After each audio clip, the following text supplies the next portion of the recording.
What's up, y'all? Kofi Kingston here, and I would love to have a drink with Wrestling on the Rocks, depending on what that drink is, preferably non-alcoholic, you know? How's it going? Celtic Warrior Damon. Soda. I would love to have a drink with Wrestling on the Rocks. Maple syrup. Fella. I would never have a drink with Wrestling on the Rocks.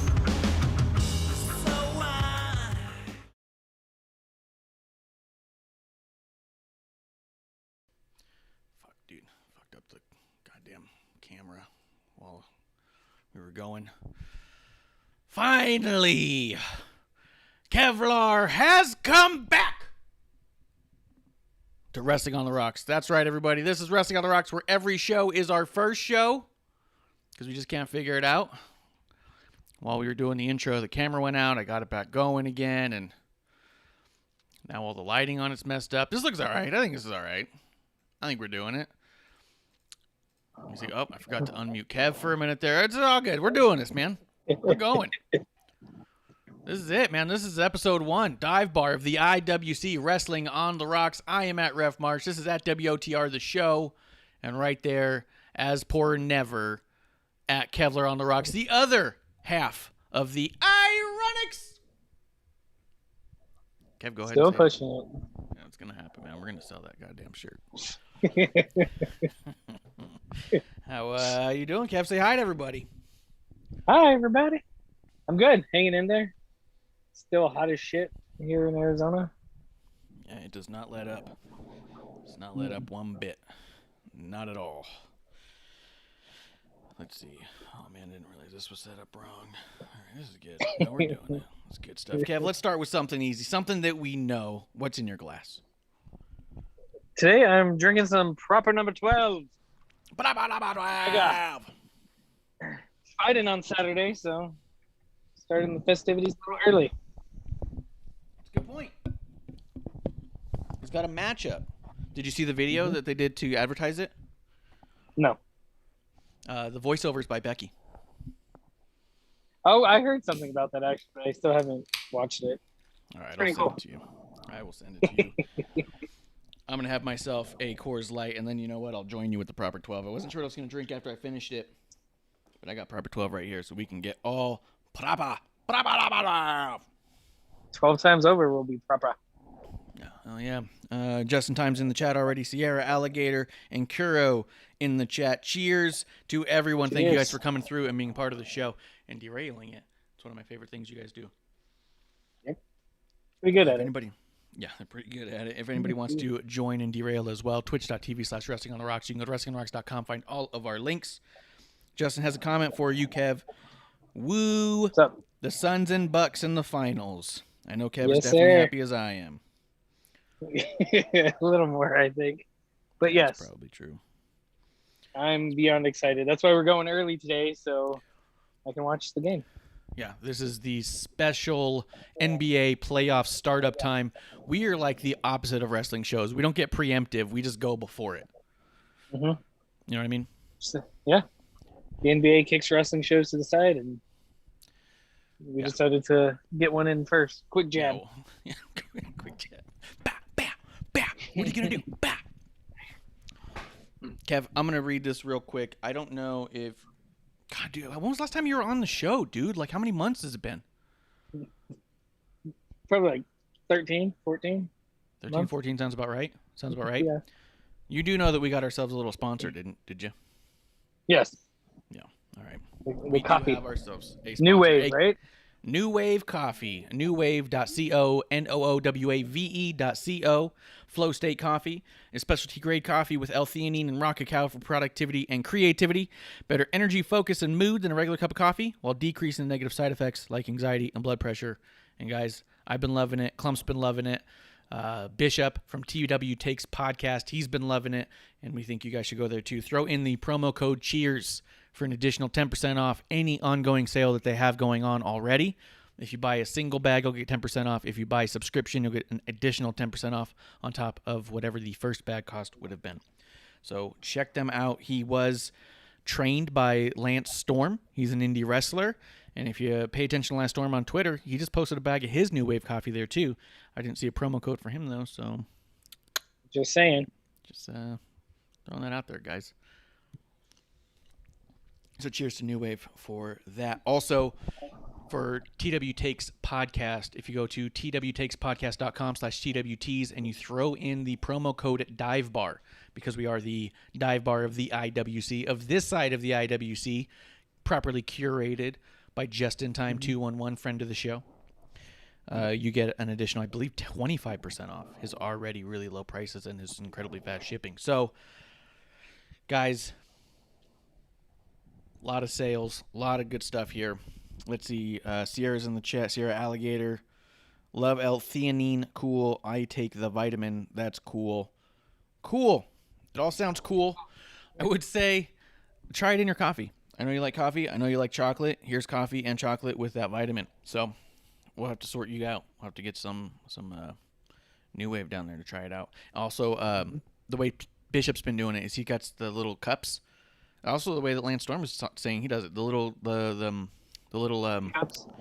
the K cups, but they have the ones where you put your own coffee in there. That's what they've been doing to get their single glasses and stuff, and apparently it works really well with those machines too. So Yeah, all good. I got one of those. You just put whatever brew you want in there, and you get one cup. Pretty nice. Seems good, guys. I'm happy we're all back together again. The IIRonics back together yet again. Kev, Comeback tour. the comeback tour. Mm-hmm. There is a bit of news going on right now. Let's start off with something that happened. We talked about it on Thursday because it had already taken place there, but you didn't get an opportunity to mention anything about it, so I want to give you the chance to do so. Right. Del Wilkes, the Patriot, passed away. Rest in peace. Yes. Rest in peace. I don't know if there was anything that if you had any particular. I remember you liking him a lot as a kid. Yeah. I mean, he was the Patriot. What was not to like about him? That's good. Well, He was I mean, All-America. And what? he was in a program against Bret Hart, so I didn't like him one bit. I was booing him. Bret Hart was Bret my Hart dude. back in the day was anti-America. Yeah, and I was on board. That's when I thought I wished I was Canadian. And to this day, I might have been right. I mean, We'll see. Once those borders open. Yeah. Rest in peace. Rest in peace to him. Yes. Also, Becky and Seth Rollins officially got married. That happened last week. So if you want to say congrats there, you can. yeah. Congratulations, of course. Yep. And then I thought there was one other thing besides this. This can't be the only thing I have here. But the big news, the thing that everyone's talking about right now, is Right meow? Right meow. Jimmy Uso, he got arrested today or last night for another DUI. They say that he blew a .205. Goodness. Yeah, legal He limit. should be on the obviously. show. Yeah, right. Well, that's just it too. I mean, we talk about it all the time, especially with Clump on the show, who doesn't drink. It's not about what you're drinking; it's about who you're drinking with. And guys, above all else, it's about being safe. And one of the things that we have enjoyed most about our remote ability is the idea that when we do have drinks, that none of us are having to try and catch rides home or risk anything. So, I mean, it's sad more than anything, and I implore anybody, if they're at a .205, please don't drive. Get an Uber, a Lyft, a taxi. The amount of rideshare programs that are available now, I think Bishop even mentioned on his, at this day and age, it's just an embarrassment to just be the guy who's not calling a ride. Yeah, and like you said, with the ride shares, Ubers, and everything like that, like it's so easy. You just pop it in on your phone and hop in somebody's car. They drop you off. That's it. Yeah, 100%. And it's not like it's hard to get back to your car if you drove to some place and made a poor decision. You know what I mean? Like, but I don't know, man. This is, I guess. And the other thing is, go ahead. You know, I don't want to say he planned on getting drunk, but Uber it to wherever you're going and back. Yeah. You know, have a plan to start out the night with. Yeah, if you don't even get there with a car, your own car, then you can't make a poor decision when you're inebriated and unable to make proper decisions. Because I do think that there's a reality there too. So I don't know. I mean, it's just at this point, it's just sad, man. It's just heartbreaking. Yeah.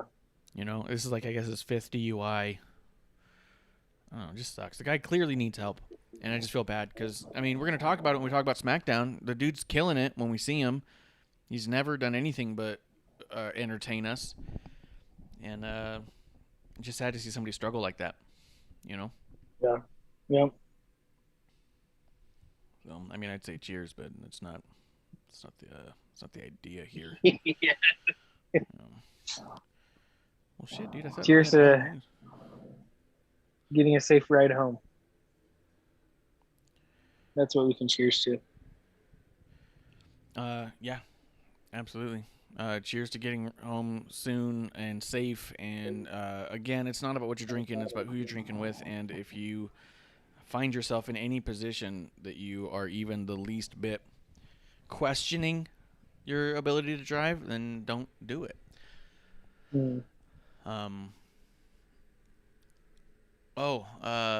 Bishop was in the Twitter chat. He says, "Yes, cheers. I'd love to go live at 6 Eastern." Yeah, see, dude, well, we've gone early before.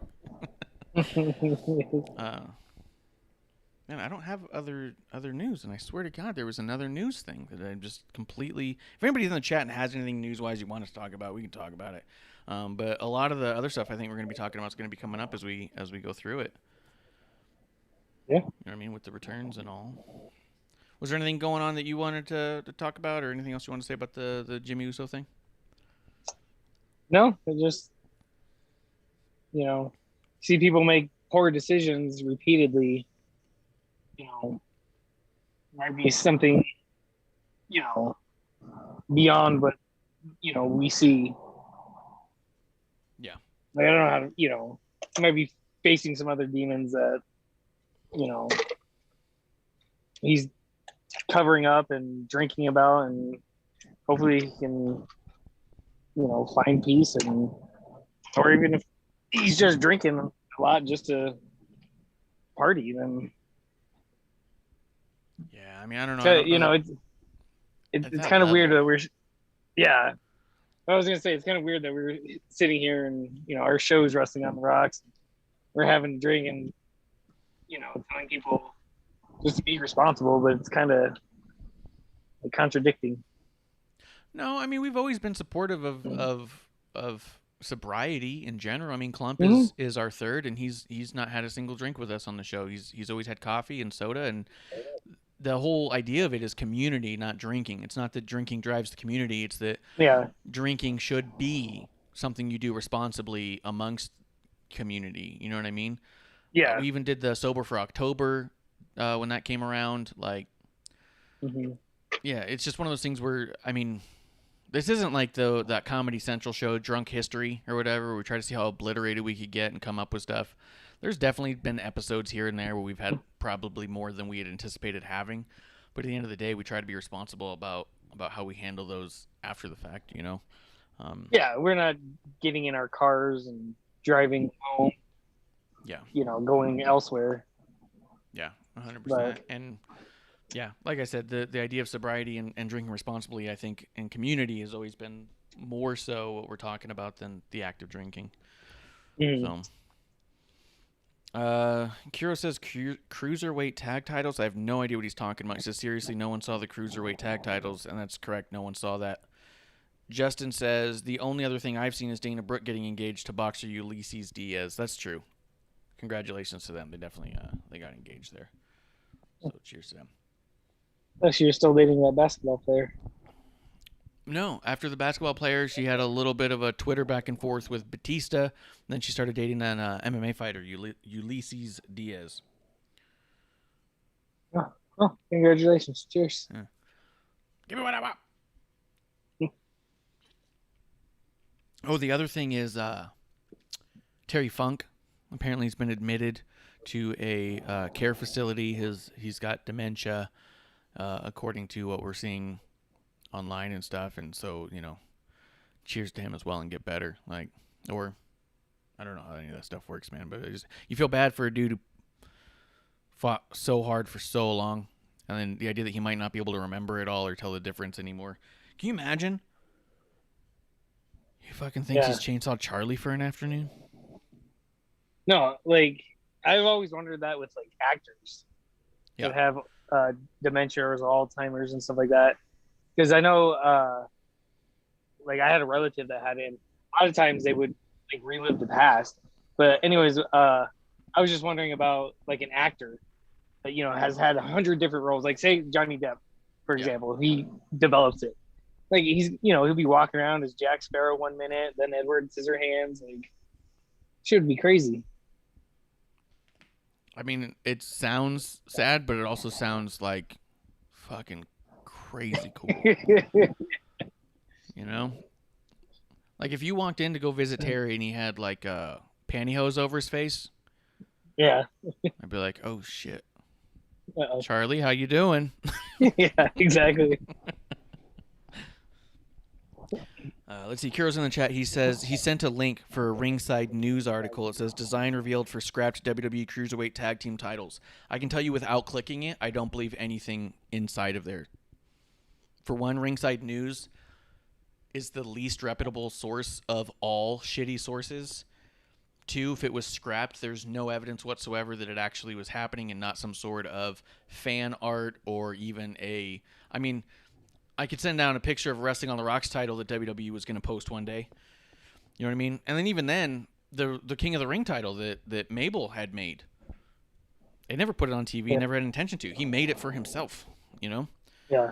So I just don't believe it. I mean, we'll talk about that for a second, too.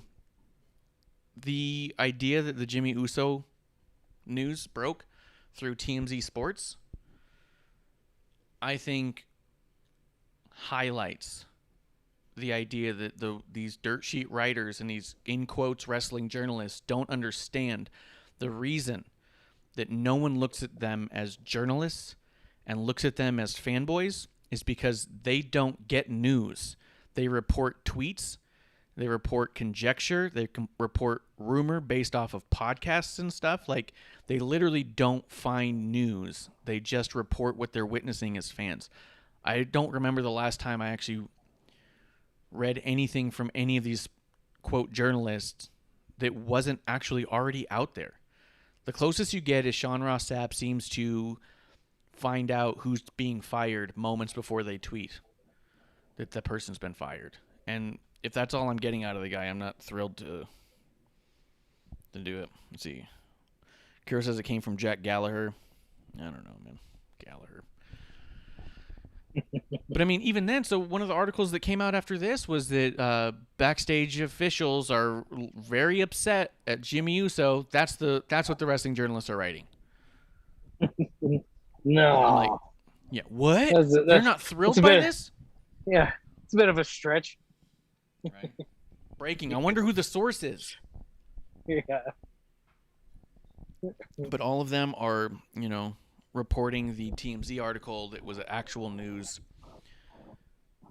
And it's just, I don't know. It's silly, the idea that these... I mean, there's nothing wrong with being a fan who's into reporting what's happening in the wrestling world, but maybe because I just think of journalism as being a different thing. Maybe that's why I get butthurt about it. That's why we make up stuff here, and now we're journalists. Yep. Yeah, but... Yeah, I mean, and it's a sad story, too, so it's a sad example, but, I mean, it is what it is. When those things actually come out, it comes from, like, a TMZ. It doesn't come from a PW Insider. You know what I mean? Mm-hmm. So, we'll see. Anything else you want to say? Nope. Yeah, let's get into SmackDown, dude. Let's get into SmackDown. Into it. Yeah, I don't think we're missing anything. So... SmackDown opened up with Edge cutting a promo on Roman Reigns. I love that he had the video proof. And he's like, zoom in. And it does this almost like... It's called the Ken Burns effect. When you have a zoom start in one spot and go to another spot. They just did this Ken Burns under the eyes. And then from there, zoomed up to Edge's face. Like... It was so funny because it wasn't like you couldn't see it already. Yeah. They zoomed in anyways. And I like how Edge was giggling about it. Yeah. He's like, look at his eyes. He snickers and stuff. Loved it. Yeah. talking about how scared he looked, how that was a man in distress and all that, and about how Edge's look was intense. Dude, you haven't been on since Edge's even come back. What'd you think when Edge's music hit a week ago, 2 weeks ago, whatever? You know what's weird is I was thinking about it because after Rey Mysterio, because obviously that was like a real quick fill-in, opponent for Roman. Mm-hmm. It felt like. So I was like, man, who else can he go after? Then I was like, well, Big E doesn't make sense. Like Seth Rollins kind of cool. And then I was like,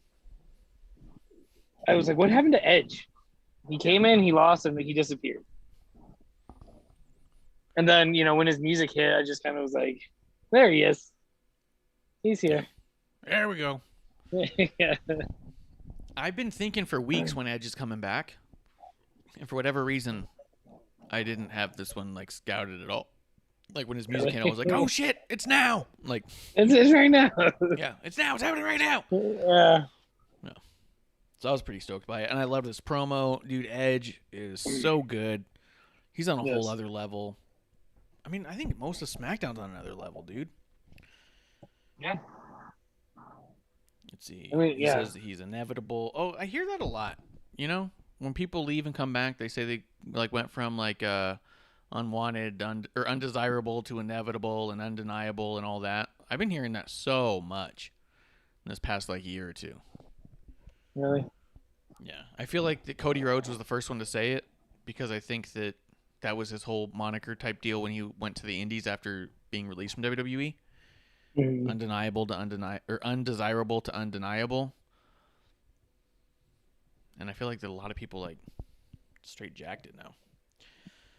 But it says he's inevitable. He's going to be Universal Champion. Do you think Edge could be the dude that actually gets the title off Roman? I don't think so. Because I don't know. Because I think they're slow building Roman versus Seth. Yeah. And yeah. So, I don't know. I don't think he can be, I don't think Edge will be the dude. Yeah, I mean, we'll see when Money in the Bank, how that plays out. Yeah, I did. We'll get to that promo in a bit too, but I don't know. I think that it's believable that Edge could. More so than the last number of people who've gone up against Roman. But that's the whole point, is they want you to have believable competition. Like, no one knew, or no one thought Ray was going to take it from him. Some people hoped, but it was like, nah, this isn't going to happen. I think with most of Roman's opponents, it's been like, yeah, they're not going to win. But it was the triple threat at Mania and this one that I think are the only two times that it's really been like, I don't know, it could. It wouldn't be the most unbelievable thing. It wouldn't be crazy. The idea of Edge holding a title again would be, heartwarming and all. Yeah. And it's one of those things where he even brought it up in his promo about, hey, I was supposed to, win on the anniversary of when he had to retire. Wait, was it the anniversary of when he had to retire or when he won his first championship? I think it's when he retired. Okay. Yeah. But anyways, it was cool. We, people saw that and be like, oh, this is going to happen, like a timeline type of thing. And it didn't. So, it might be just WWE throwing a quick curveball and, leaving it on Roman a little longer. And yeah, maybe Edge takes it. And this whole story is why I still stand by everything I said going into Mania when everyone was shitting on Daniel Bryan being in the match. Mm-hmm. Remember, I was like, maybe you do it just because you can. And when are you ever going to have that opportunity again? And you can easily do Daniel Bryan and Roman one-on-one and Edge and Roman one-on-one. But here we have a chance to do all three. Yeah. And since then, what do we get? An amazing Daniel Bryan-Roman match. Mm-hmm. Now we have Roman and Edge one-on-one. It looks like we all get to have our cake and eat it too. Yep. It's almost like if you just sit back and watch. Instead of getting mad every time it's not exactly what you wanted it to be. We'll keep going as they come through, because I believe a little bit after that. No, it was a little bit later. So after that, we had Big E and Shinsuke Nakamura against Apollo Crews and Baron Corbin. This was the start of this week's, like, we're throwing a whole bunch of stuff together. It felt like a lot of fruitcake going on. And this is one, too, where it's all like, really? Big E and Shinsuke against Apollo and Baron? That feels really awkwardly put together. Yeah. And the whole thing's all about Baron Corbin. So what do you think about this? Baron Corbin's lost all his money in his investments. He lost his crown to Shinsuke, and now he's kind of sad Baron Corbin. Yeah, during the match, they towed his car. Yeah. I want the crowd to start chanting, "Pay your bills." That'd be good. Yeah, pay my Baron bills. Pay my Baron bills. But, I mean, yeah, it was all about Baron and stuff like that. And we even said that, you know, we liked the whole crown thing. Like, it was awesome. And I don't know where they're going to go with it. And maybe Baron snaps and get, like, a broken Baron. There's, like, no way he goes babyface, right? Because they're really laying it on thick that he's kind of a sad character that you can't. So, like, it's getting hard to boo him right now. Like, Boogs was following him around in the back, making a bunch of keen jokes at his expense. And Baron's just like, man, screw you. Like, I've lost everything. He's like, walks away all solemn. And you're just kind of like, oh, man, that sucks for Baron. You know? Yeah. As good as I think Baron is, I don't know that he's a babyface. You know what I mean? Like, he's definitely not flashy. And a lot of the baby faces nowadays have to have real flashy things. He's not about to start flipping. I'll tell you that right now. Nope. Can you imagine Baron Corbin just fucking knocks out a 450 splash like next episode against like Big E? Hell It's yeah. like a Ricochet style. Just Time does say, felt like a random WWE 2K Universe tag match. 100%, man. And then Jeremy said, I never thought WWE could make me sympathetic for Baron Corbin. And Fabtina says, I see him with Sami Zayn. I could see that. The idea of Sami Zayn and Baron Corbin, you know, Baron goes back to Sami and being like, man, you were right, you know, or trying to say there's some sort of conspiracy. Mm-hmm. Yeah, even at the end of the match, because Fabtina brings it up, at the end of the match when they were towing, he was just kind of there with his head down, like talking to himself. Visibly talking to himself. I was like,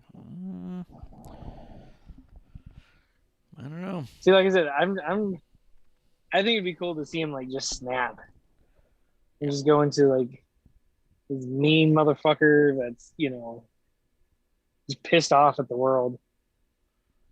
Yeah, I could see that. He's always been kind of lone wolf anyways. I could see him doing that. Or even getting his fortune back and being meaner than ever because, you know, nobody helped him when he was down, kind of a deal, you know? Yeah, yeah. Like, he's going to be more isolated than ever through this. I could see that. Mm-hmm. That'd be cool. What do you think of all the Boogs and Shinsuke stuff? Pat McAfee sitting on Michael Cole's head. It's so good. I love it. Dude, McAfee's amazing. It just pisses me off that WWE didn't put him on longer. I mean, you know, sooner.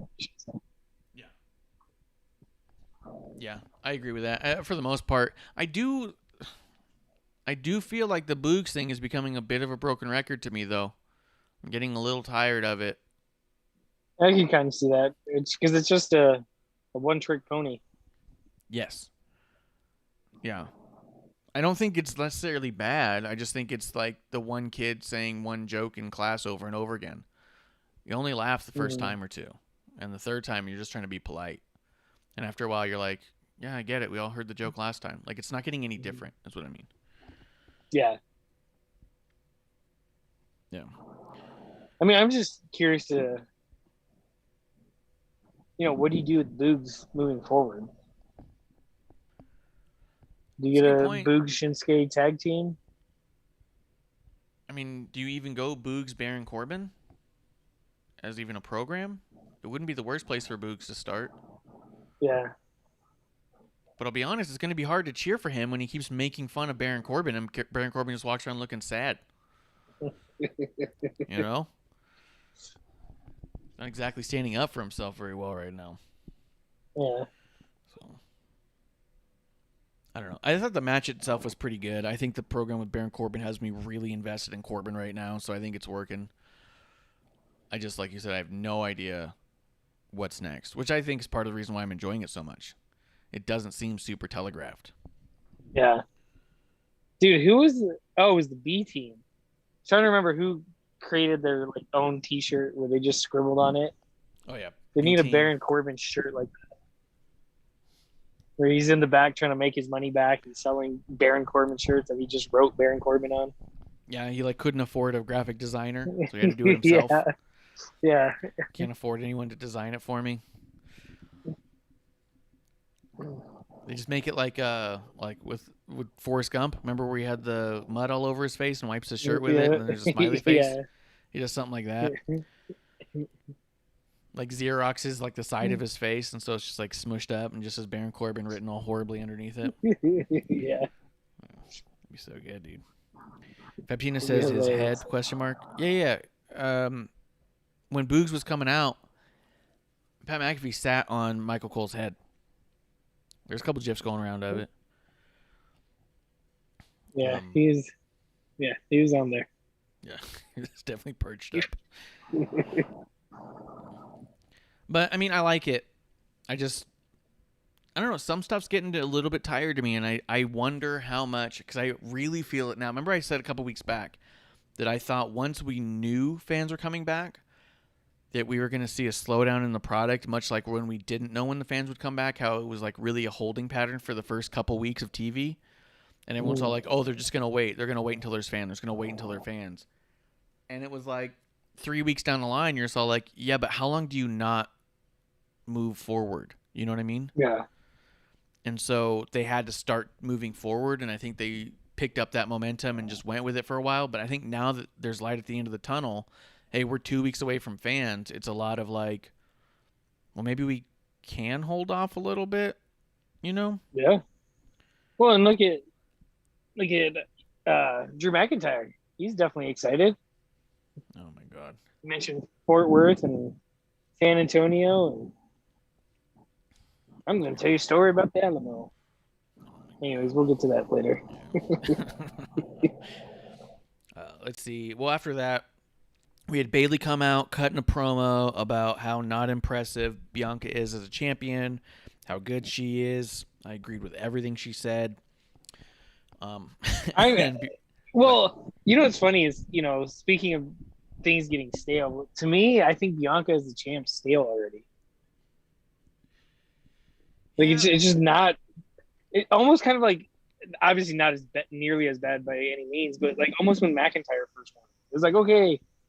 Actually, it was when McIntyre won the Royal Rumble. It was like, all right, cool, and then it was like, all right, this was a mistake. Yeah, it was just like too long. And so I do think that there's a definite holding pattern for Bianca. I do think Bianca's got a crazy charisma that they're expecting the fans to get behind. And I think the fans will, but it's also like, what have we done since she won the championship at this point? You know what I mean? Like, also just from a storyline standpoint, more of the superstars are interested in getting a Money in the Bank match than a championship match. Yeah. And it's always typically been that as much as people are trying to get in the Money in the Bank match, is people who can't get a title shot. But usually there's somebody going for the title who's like, I don't need that Money in the Bank contract. They can cash it in on me type of a deal. But at this point, it's just, like you said, they're just playing it through with Bayley. And it feels like the women are more concerned about getting into a ladder match than getting into a title match in general. Which, I mean, you could always kayfabe that around and be like, well, yeah, because you get the advantage and all that stuff, and it's when you want. And yeah, sure, there's a lot of good reasons to want the Money in the Bank match. But if you really believe that you're championship material, then you're willing to take on the champion, right? Yeah. We got a lot of baby faces, and no one's trying to go for the title, so it is a little weird. It kind of undermines Bianca as a champion a little bit. So, I agree. It feels a little stale, and I'm not sure why. I do think that Bayley and Bianca as a program has been working really well, and I do think Bianca's getting better. Even like her promos have been way better since she's been talking against Bayley. So I think it's great, but yeah, a little stale. And I was just like, I just want something a little more. You know, and I don't even know 100% what it is, but it's like, she's just like, all right, I'm the champ. Look at me, I'm the champ. And then the other thing that's annoying me with it too, she's always the one challenging. Mm-hmm. And I don't quite get that. Yeah, 100%. I don't understand or like it very much when the champion is the one who's constantly putting out the challenges. I don't think it makes you look like a fighting champion. I don't. It almost makes it look like you're like almost the exact opposite. Like you're picking and choosing who you want to fight against. Yeah. You know, yeah, like what they said, like with Floyd Mayweather. Oh, well, he picked his opponents, this and that. Well, that's what it looks like when the champions in WWE do the same thing. Yeah. No matter how many times you cut a promo saying, well, I want to be the best, so I have to beat the best, and I think that you're the best number one contender, so I'm going to defend my title against you. It just sounds like a bunch of smoke. It sounds like you're being like, I'm pretty sure I could beat this person, so I'm going to defend it against them because I have to defend the title or they'll strip me of it. You know what I mean? Yeah. Let's see. In the chat a little bit, Kiro says, this SmackDown Women's Money in the Bank stuff has lost me. We'll get there in a minute. She says, entirely lost me. Women on Raw had to qualify, but the women on SmackDown didn't. I don't know how that's confusing to a lot of people, but I've seen that online a lot too. This happens every single year. One show has to qualify, one show does not. Every single year. This and it's the one like show that has the 3 hours.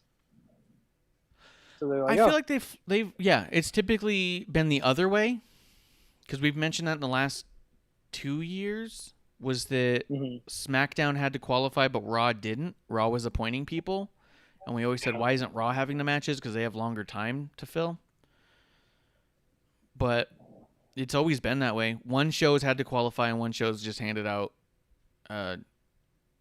positions for the most part. Yeah. For years, it's been that way. So I don't know if you're just noticing it this year because you're living in it, but it's been that way for a long time. So I'm past the idea of being frustrated by it, and just at this point I'm all like, oh, this is the show that they don't have to. Okay. Yeah. Yeah. And then Just Time in the chat says, remember I said last week on episode 1, how long can you do this Bayley Bianca feud before people start disconnecting with it? It's not the feud I'm disconnecting with, it's Bianca as a champion I'm disconnecting with. I think the feud's going great. And I think that the feud is the best thing for Bianca, to be honest. I think Bianca's been doing better on the mic, in promos. Her matches have been getting better every time she's in the ring with Bayley. But I do think that the idea of no one else being involved, no other voice there, no number one contender talk, that's the part I'm disconnecting with, is Bianca as a champion in and of itself seems to be almost second thought in this program. Like Bayley brings it up because that's part of Bayley's delusion, is that she's the greatest champion ever and Bianca's a fake champion.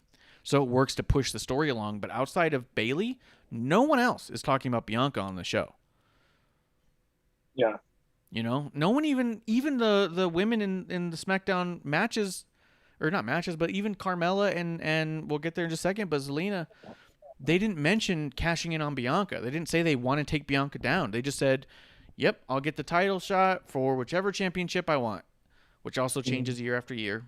But no one on that roster is talking about, sometimes they're like, you have to cash in on your own brand. Sometimes you can go to any brand. Sometimes it says on either Raw or SmackDown. This time they're saying NXT 2, which I don't like that they've already planted that seed. But it's the fact that no other woman in the division at all is bringing up Bianca as a champion whatsoever. The fact that Carmella is more concerned about being thought of as beautiful than being a champion. You know what I mean? The fact that Liv keeps saying she wants an opportunity and to watch me, but at no point has she brought up Bianca's name once. Like, that's the disconnect for me, is that Bianca's only the champion when Bayley's making fun of her about being a champion. No other talent on that show is talking about Bianca as a champion, and I think that's where the disconnect is.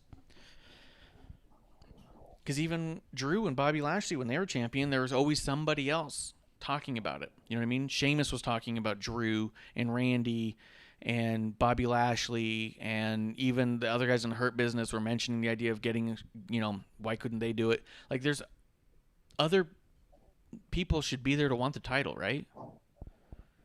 That's the idea. Yeah, that's the big prize. That's what it's supposed to be. Yeah. Yeah, 100%. Just in time to say SmackDown's women's roster has very no women.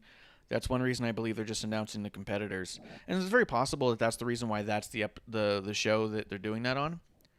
But go back and check out any of the previous years. One show never had to qualify; other show had to qualify. It was typically reversed though, because I remember us complaining that Raw had more time and less women's matches than SmackDown. But maybe the SmackDown women's roster was just bigger than the Raw women's roster at the time. It's very possible that that's how they decide which one it's going to be.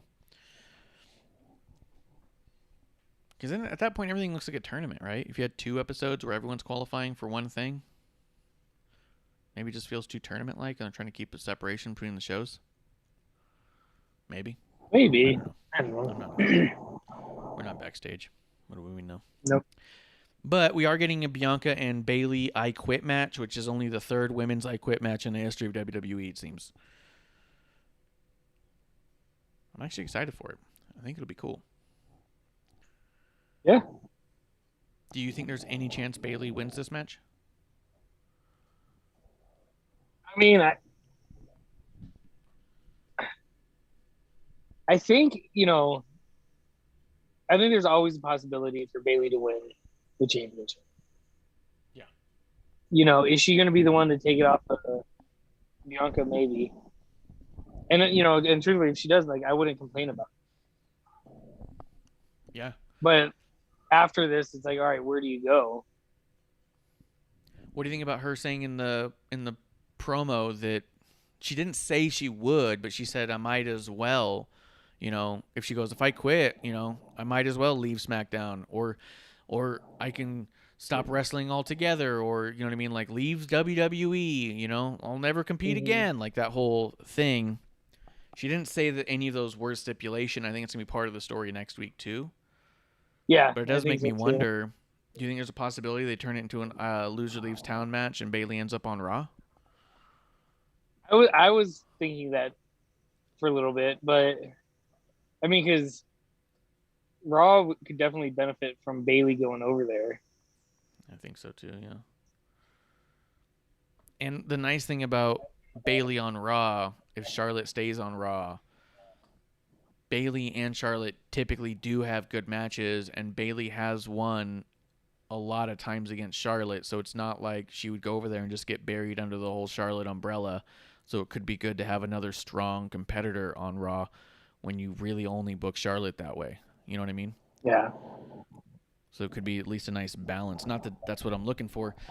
I kind of feel like you were. I don't think there's ever a point where it's not believable that Bayley could take the title. And I do think that there's no reason why she couldn't take the title and Bianca still remain in the title picture and conversation. Mm-hmm. So I really don't know on this one. I do think that, I don't know, maybe we'll get some sort of bigger stipulation later. Because I wonder if Bayley loses, if then it comes back to, well, you said you'd quit. And she goes, I never said those words, Not exactly. You're twisting my words around. But I also think if they plant that seed, that maybe that's all the more reason why they would have a Bayley win so the conversation doesn't come back. But I don't know. Jeremy says he could see Sonya using her authority to put herself in Money in the Bank.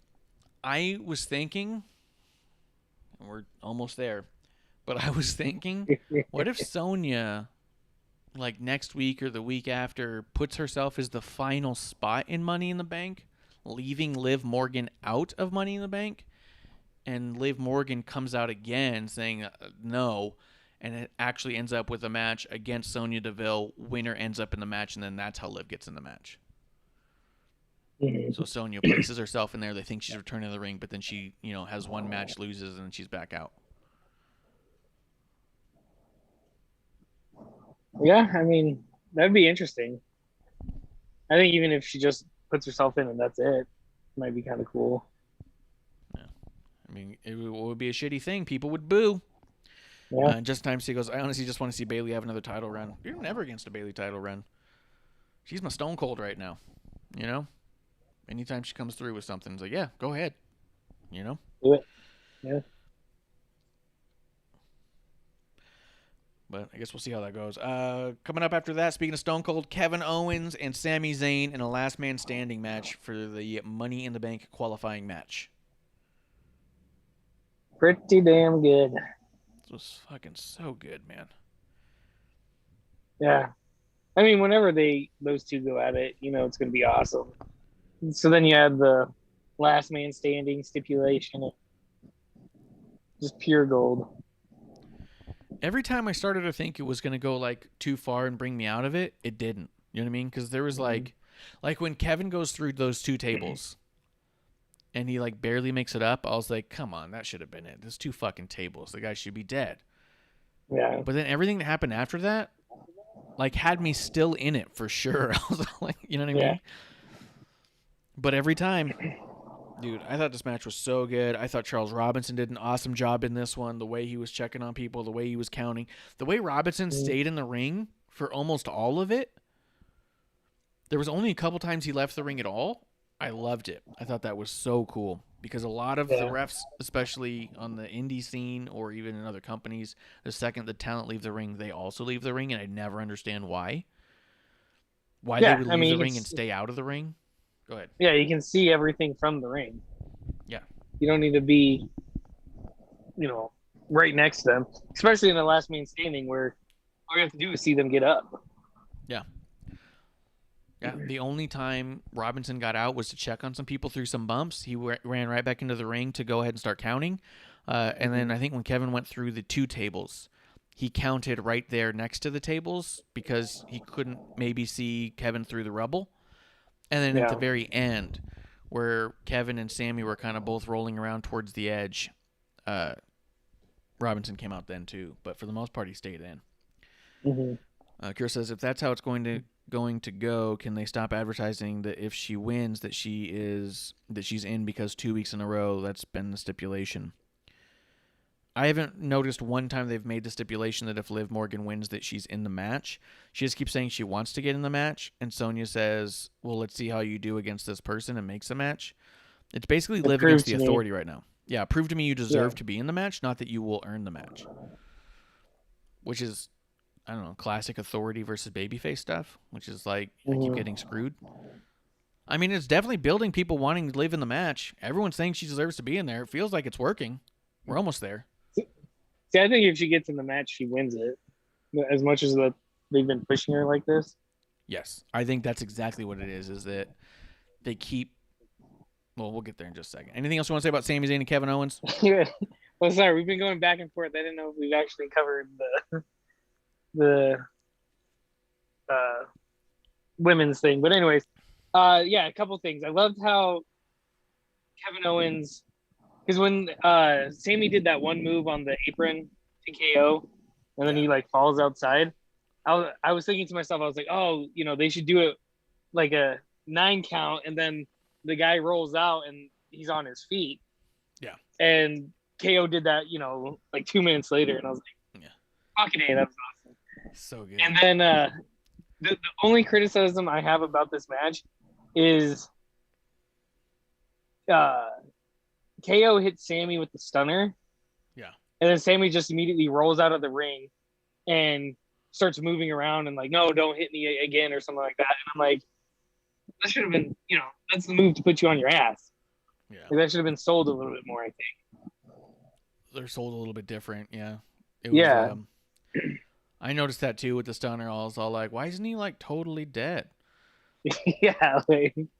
But at the same time, that same sort of shit happened with MVP and Kofi. We'll talk about that in a bit too. Kofi hits the Trouble in Paradise, gets the 3 count, and immediately on the 3 count, MVP kicks out right afterwards to do that whole like, all it does is shit on. I mean, whatever. We'll get to there. But yeah, I thought the stunner would like knock him out and, you know, do something with it. But Just in time to say, I almost thought the Table Tower was going to be a repeat ending of the Intercontinental Championship Last Man Standing match at Royal Rumble with Dean Ambrose. Yeah, I thought it was going to be it. Although Sami Zayn did not have a hole up his pants, having his taint fall out like AJ had in that match. It's a classic moment. The old AJ Styles hole. I loved the back and forth, the talking that Sami and Kevin Owens were doing in this one. I like when Sami is looking at Kevin Owens and goes, how did we get here, man? How do we even get here? So good. These guys are just so fucking good together. It's insane. And I honestly thought, especially with how Kevin Owens had his arm taped up, especially with how he was, it looked like he had hurt his arm in the match 2 weeks prior, I really thought this match was Kevin Owens coming back to put over Sami, to get Sami in a ladder match, and for Kevin Owens to take some time off for his shoulder. I thought his shoulder injury was significant. Yeah. I got worked the whole time, and I love it. I love getting worked.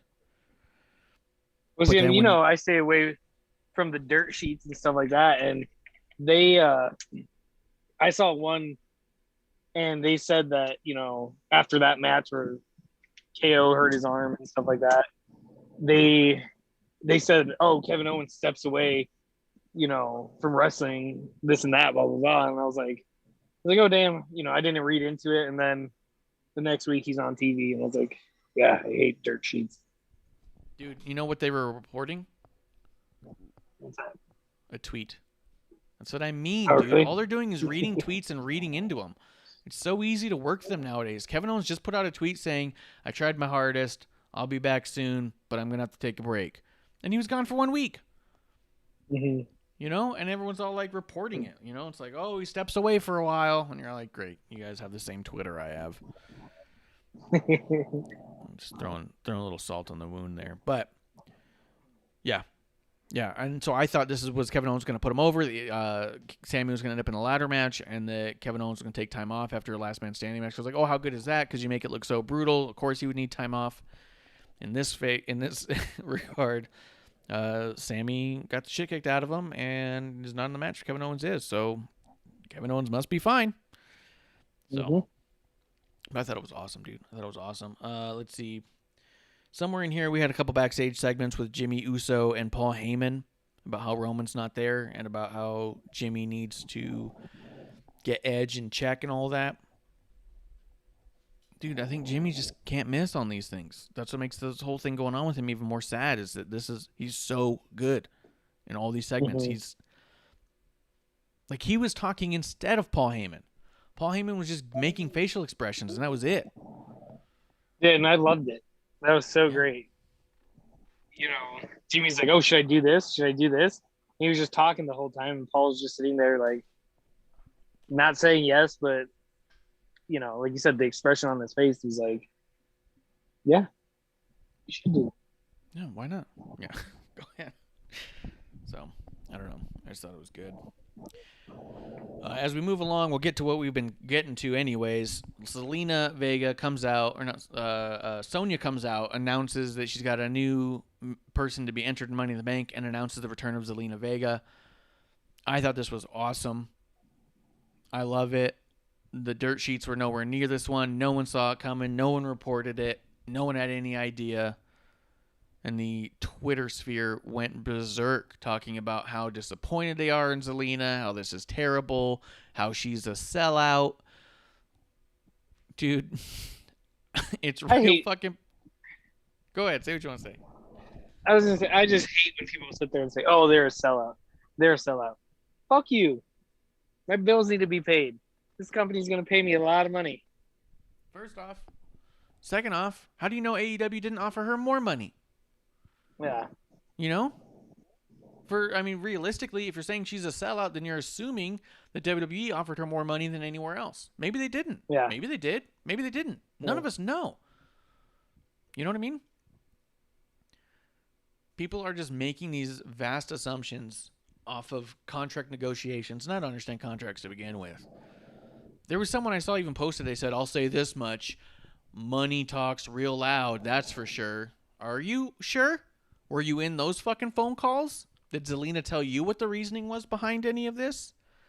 I've been seeing a bunch of reports back and forth on how long ago Zelina was actually signed, how long ago they got into contact with her, about whether or not it was recent or not, and it's all this back and forth. No one knows. And that's my favorite part, is no one knows because Alina's not telling people, and neither is the now Tommy End, husband of Zelina. And that's the way it should be. Everyone needs to calm down about that other side of things. But Kiro says we get to call Zelina a sellout, but not Samoa Joe for doing the almost same thing. Nope. For one, yeah. But for two, I did see some people being like, oh, it sucks that Samoa Joe went back. But the thing is if you're going to have outrage and you're going to tweet in all caps and say, this is why you hate Vince McMahon every time they release someone, then where's that same fucking energy when they hire them back? Where's the all caps appreciation? Tweets? Yeah. Where's the thank you, Vince McMahon, for bringing back Zelina? Thank you for hiring back Samoa Joe. Way to go, Vince, for making a good decision here and bringing back a talent that we didn't understand why they left.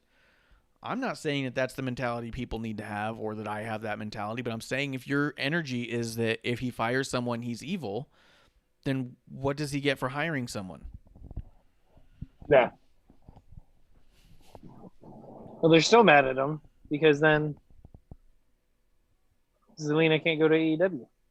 Yeah, 100%. And that's what it is. It's like, are you really supporting the wrestlers? Because when you're trying to yell at them for releasing wrestlers and talent, saying this is what's wrong with them, I even see in one of the group chats I'm in, there's a person who every time there's a release will put a message in there, all caps, this is why I hate Vince. I'm so glad I don't give that company a single fucking cent. I can't believe he would let go of talent that's this good. All I want is for the wrestlers to be working, and this is bullshit. When Zelina came back, not only was there no message from him, there was one message from someone else who just said, Zelina's back in WWE, period, and no one responded to it. And I was like, real weird that you guys aren't as passionate about people being hired back. Yeah. Or why they might want to go back. Maybe she made a decision based off what she feels is best for her and all the information ahead of her. Maybe for her, going to AEW was a bad thing. Not for everyone, but maybe for her. Why can't you respect the talent enough to make decisions for their own lives? Yeah. Well, and then, the other thing that gets me is like that guy that you mentioned. That, oh, this is why I hate Vince, this and that. I'm not giving them a single company or a single cent, blah, blah, blah. How would they know? They sit there and say, oh, this talent's so good. Like, you know what I mean? Like, they have to be watching WWE. Yeah, to know that. And so, yeah. And don't get me wrong, a lot of these people are on the indies and stuff like that, but I just hate people that sit there, oh, this is why I don't give that company a single cent. Okay, you might not buy anything from the company, but you tune in and you watch. Yep. That's giving them money. Every time you view something on YouTube, they're getting a little dollar sign on their side. Yeah. So that's true too. And as much as like, so here's the mentality I would understand, because this is kind of where I live in. When Miro leaves, when Rusev gets released, I go, that sucks. I really liked Rusev. Mm-hmm. I hope he does well. I appreciate, him as a talent. But it's not like, well, I hate the company because now they're not using Rusev. It's like, okay, well, I guess Rusev's gone. That sucks. I like him a lot. I like to see him on TV. If he comes back, I'll be excited. Mm-hmm. When he shows up at AEW, I don't think, oh my God, what a horrible thing. I go, oh, he seems to think that AEW is going to be a good place for him. I'm excited for him. A little bummed out because I don't watch the show, so I won't be seeing him much, but I'll check out clips when I get the chance. You know what I mean? I get personally bummed because it's a product I don't watch, but I get also excited for the performer to have an opportunity that they believe to be the best for them, and that's absolutely the only person who can make that decision. Yeah, but not only that, like, just as a person, like, cool, he's working again. He's getting a paycheck again. Yeah. Like, good for him.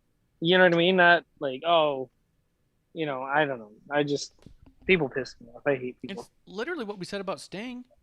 When he shows up in AEW, all we really said was like, well, that's dope. Sting's getting a paycheck. I don't know what else to think about it. We'll see how it plays out.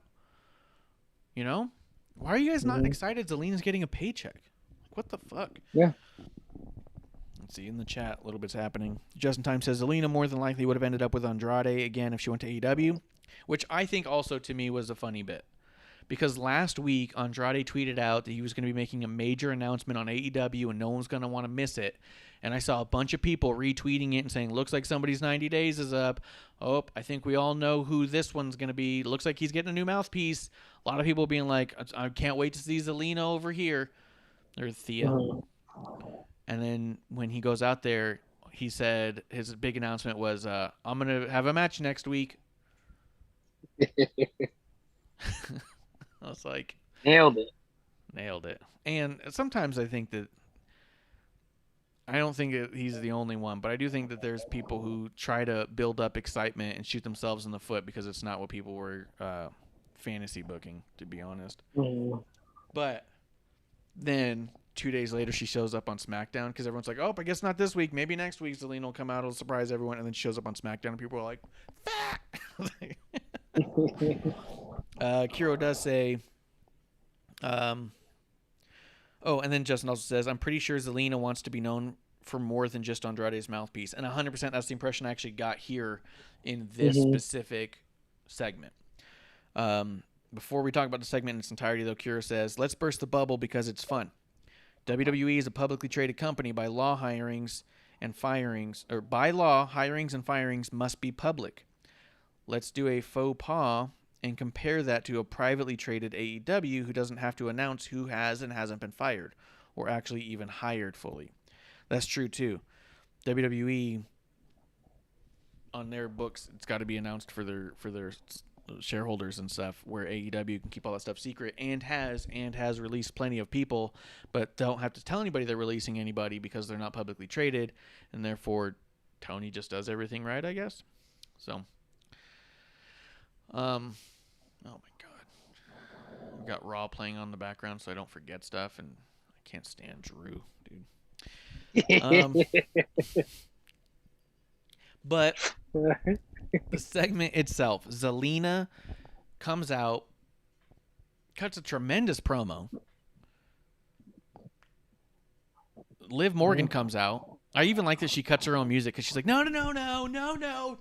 Like, she's tired of it. The back and forth between Liv and Zelina, I feel like that was the best Liv we've ever seen on the mic. She even cut a video in the back for the exclusive, the internet exclusive stuff. Also phenomenal. We're seeing a different side of Liv right now, which is one of those like silver linings things. As sad as it is to see Ruby go and when Sarah Logan went, I do think them not being around has brought out the absolute best in Liv Morgan. Yeah. Right now. Yeah, and it might have lit a fire under her ass. Obviously Sarah leaving and Ruby leaving, it's like, well, fuck, everyone I came up with is gone. Yep. Like, I need to either shit or get off the pot at this point. And I know. So go ahead. Yeah, no, I was just gonna say, it's probably motivated her to, all right, I want to stay here. I want to do this. I'm gonna work harder. I'm gonna, do everything I'm supposed to. And I'm not saying by any means that I think that Ruby or Sarah Logan were in any way a hindrance or a weight or intentionally bringing Liv down at all. I think they were all just so good together that they all became very comfortable with each other. And I think that there's, like it or not, whether you want to or not, there is a certain level of complacency that comes up when you're really comfortable and confident in what you're doing. You know what I mean? And I think that there's a possibility with Ruby being let go that, like you said, it really lit a fire under Liv's ass, like, am I next? And really made her step up her game, I think. I mean, maybe not. Maybe it came from somewhere else. Maybe it would have been the same either way. I'm not trying to celebrate anyone leaving at any point, but I do think right now we have the best Liv we've had yet. And I think this match was, to me, in my book, from my perspective, when I watch, I think this was the best match we've seen from Liv or Zelina ever. This was both of theirs best match to date. What'd you think of it? No, same thing. Like, I've had Zelina came back, looking good. Liv, is proving herself to Sonya, and she's been looking good, the last few weeks. Yeah. And, cool. Let's, keep it up. You know what I mean? Like, ride this momentum and keep pushing each other. Yeah, 100%. And I was, to be honest, I mean, we talked about it before when Zelina left, or right before she left even, that her matches were always like, okay. She was never fantastic in the ring. She was fantastic on the mic, but her matches were okay. This one I thought was great by both of them. I thought they both did an awesome job. And as I was watching, I was like, well, let's see where Zelina's at. I mean, if you watch her social media, you haven't seen a lot about wrestling one way or the other. You just kind of don't know what you're going to get. She came out and had a match, and I was like, fucking fantastic. So good. See, and I wonder because before they would always have Zelina doing like Andrade's movesets. Yes. And, maybe when she's, they're just like, all right, go out there and perform. She can be comfortable and do moves that she's used to, and it looks a lot better. That could be too. She could have been struggling with Andrade stuff. I do think that's part of it too. With Justin saying that I'm pretty sure she wants to be seen more than just Andrade's mouthpiece.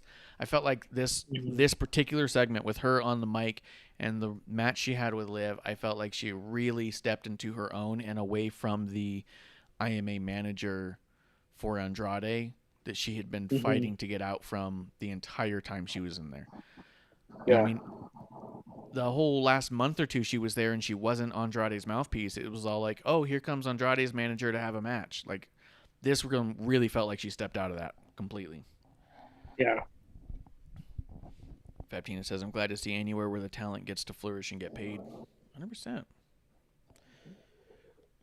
But yeah, I love this. I'm so excited for Liv and Zelina right now. I think that as weird as it was to have Zelina lose her debut match back, I think it really works because Zelina's in the match anyway. She's going to have plenty of time. She came off as a total jerk. It was really easy to boo Zelina for this one. The stuff she was saying to Liv. I was like, fuck, bitch. Like, I was like, my God. And then, like I've been seeing online, a lot of people are up in arms, yelling and screaming. Why don't they just put Liv in the match already? I'm like, oh, sounds like you're... Yeah, you're getting worked. Getting worked. You're taking the ride. That's a good thing. This is a positive thing. I agree with you. I think she's going to continue to win matches and not be put in the match, getting people more and more frustrated that she's not just in the match. That when she gets in the match, I think they're going to actually fill up the whole thing. That's what I was saying with Sonya. I think they're actually going to fill up the whole match roster and Liv won't be in it. You're going to see some sort of hashtag, Liv deserves better or something, start to trend. Give Liv a chance. Give Liv a chance. Watch Liv, something like that, And I think that there's going to be either one of those like final chance matches or someone's going to have to put up their chance to be in it and Liv's going to win that and get into the match that way and people are going to blow the lid off. Yeah, I mean, the problem is that we only have two more. No, we only have one more SmackDown, right? I think so. Before Money in the Bank? Because it's this Sunday, right? It's a week from Sunday. Wait, so yeah. I thought it was a week from last Sunday, yeah. I think you're right, yeah. So yeah, we got one more SmackDown. That's a lot to do on one episode. Or well, what if they fill it, she's not in it, and then there's some sort of thing that happens on the pre-show where someone can't be in it. That's what I was thinking too. Like, yeah, July 18th. So no, we have two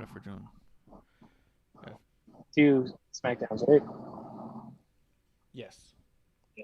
Holy shit, dude! You just scared the shit out of me because I was supposed to be out of town that day. I didn't even realize. And so when you said it was this Sunday, I was like, holy shit, I'm leaving town in a couple days. Like, when you said the 18th, I was like, oh my God, like, I got to get shit together. Fucking spooked me. Let's see, Justin Time does say she may have lost her return match, but it was all to benefit what they're doing with Liv. And I think that even makes it that much more stronger what they're doing with Liv. The fact that Liv beat someone in their debut, that goes against what we expect, right? Well, I guess this is where Liv's steam ends, right? Zelina's making her debut. You got to make someone look strong in their debut. There's no way they can just give her a loss.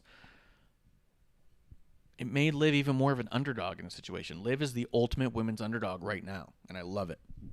Yeah. Because that's working the smart fans on that one.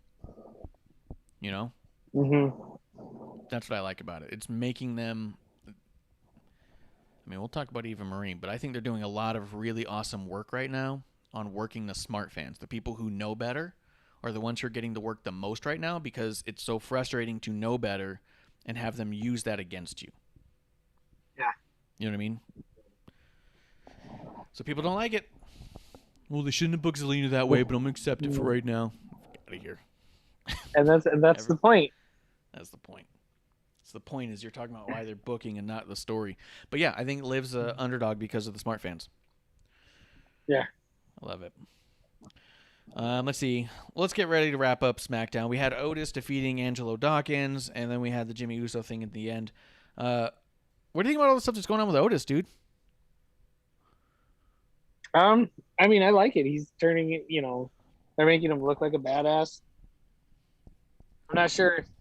And Gables. Yeah. He always looks like yeah. I like that he's like incorporating like Vader's moves still and stuff. Like, Yeah. he just, I don't want to say go full on Vader, but yeah. It's Otis time. right? I do think that Otis in comes ring out right with his so hands good. in a little O. Yeah. It's those out there. Yeah. I think that Otis in ring right now is so good. I think he's looking intense and like a badass. I do think him without a beard makes his face look real small, man. He's got like a meme-worthy tiny face. It's so weird. But I don't want to fuck with him. You can see his, say that. Yeah, I was gonna say it's because you can see his facial expressions now. Yeah, maybe that's it. Where he's sitting there like pissed off. Let's see. Then at the end of the show, you had Jimmy Uso cutting a promo on Edge. Edge saying, "You don't realize that there was a trap that was set." Oh, and even Edge's backstage thing with that new interview woman back there, I thought was so good. I didn't catch her name. It was like her first or second show. Like he said it once, and it was real quick. It wasn't Mackenzie though. Yeah. But she's brand new, and so he does that back and forth with her, and the conversational way that he's talking is so good.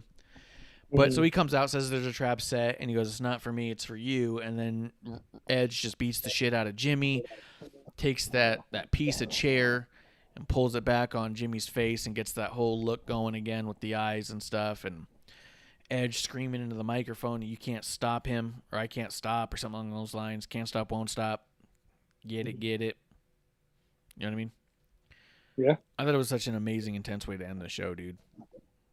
Yeah. And I thought, the whole time that was happening, especially since they, alluded to it, I was waiting for Roman to come out and stuff like that. And Roman never came out. And I'm like, whatever. But then thinking about it, I'm like, damn, it's so cool that Roman had such a presence on this show. He wasn't even on it. Yes. Yeah. At one point, when I was kind of going over the show, I was all like, oh, yeah, Roman's so good in this.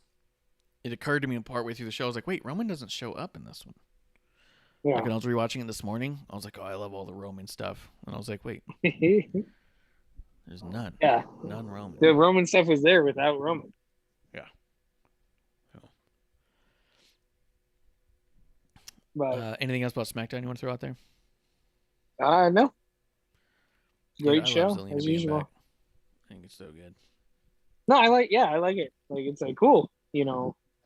I always like to see, like we said, people, I don't like to see them leave, but when they come back, it's like, cool, you're getting another shot, another opportunity, Yeah. do it.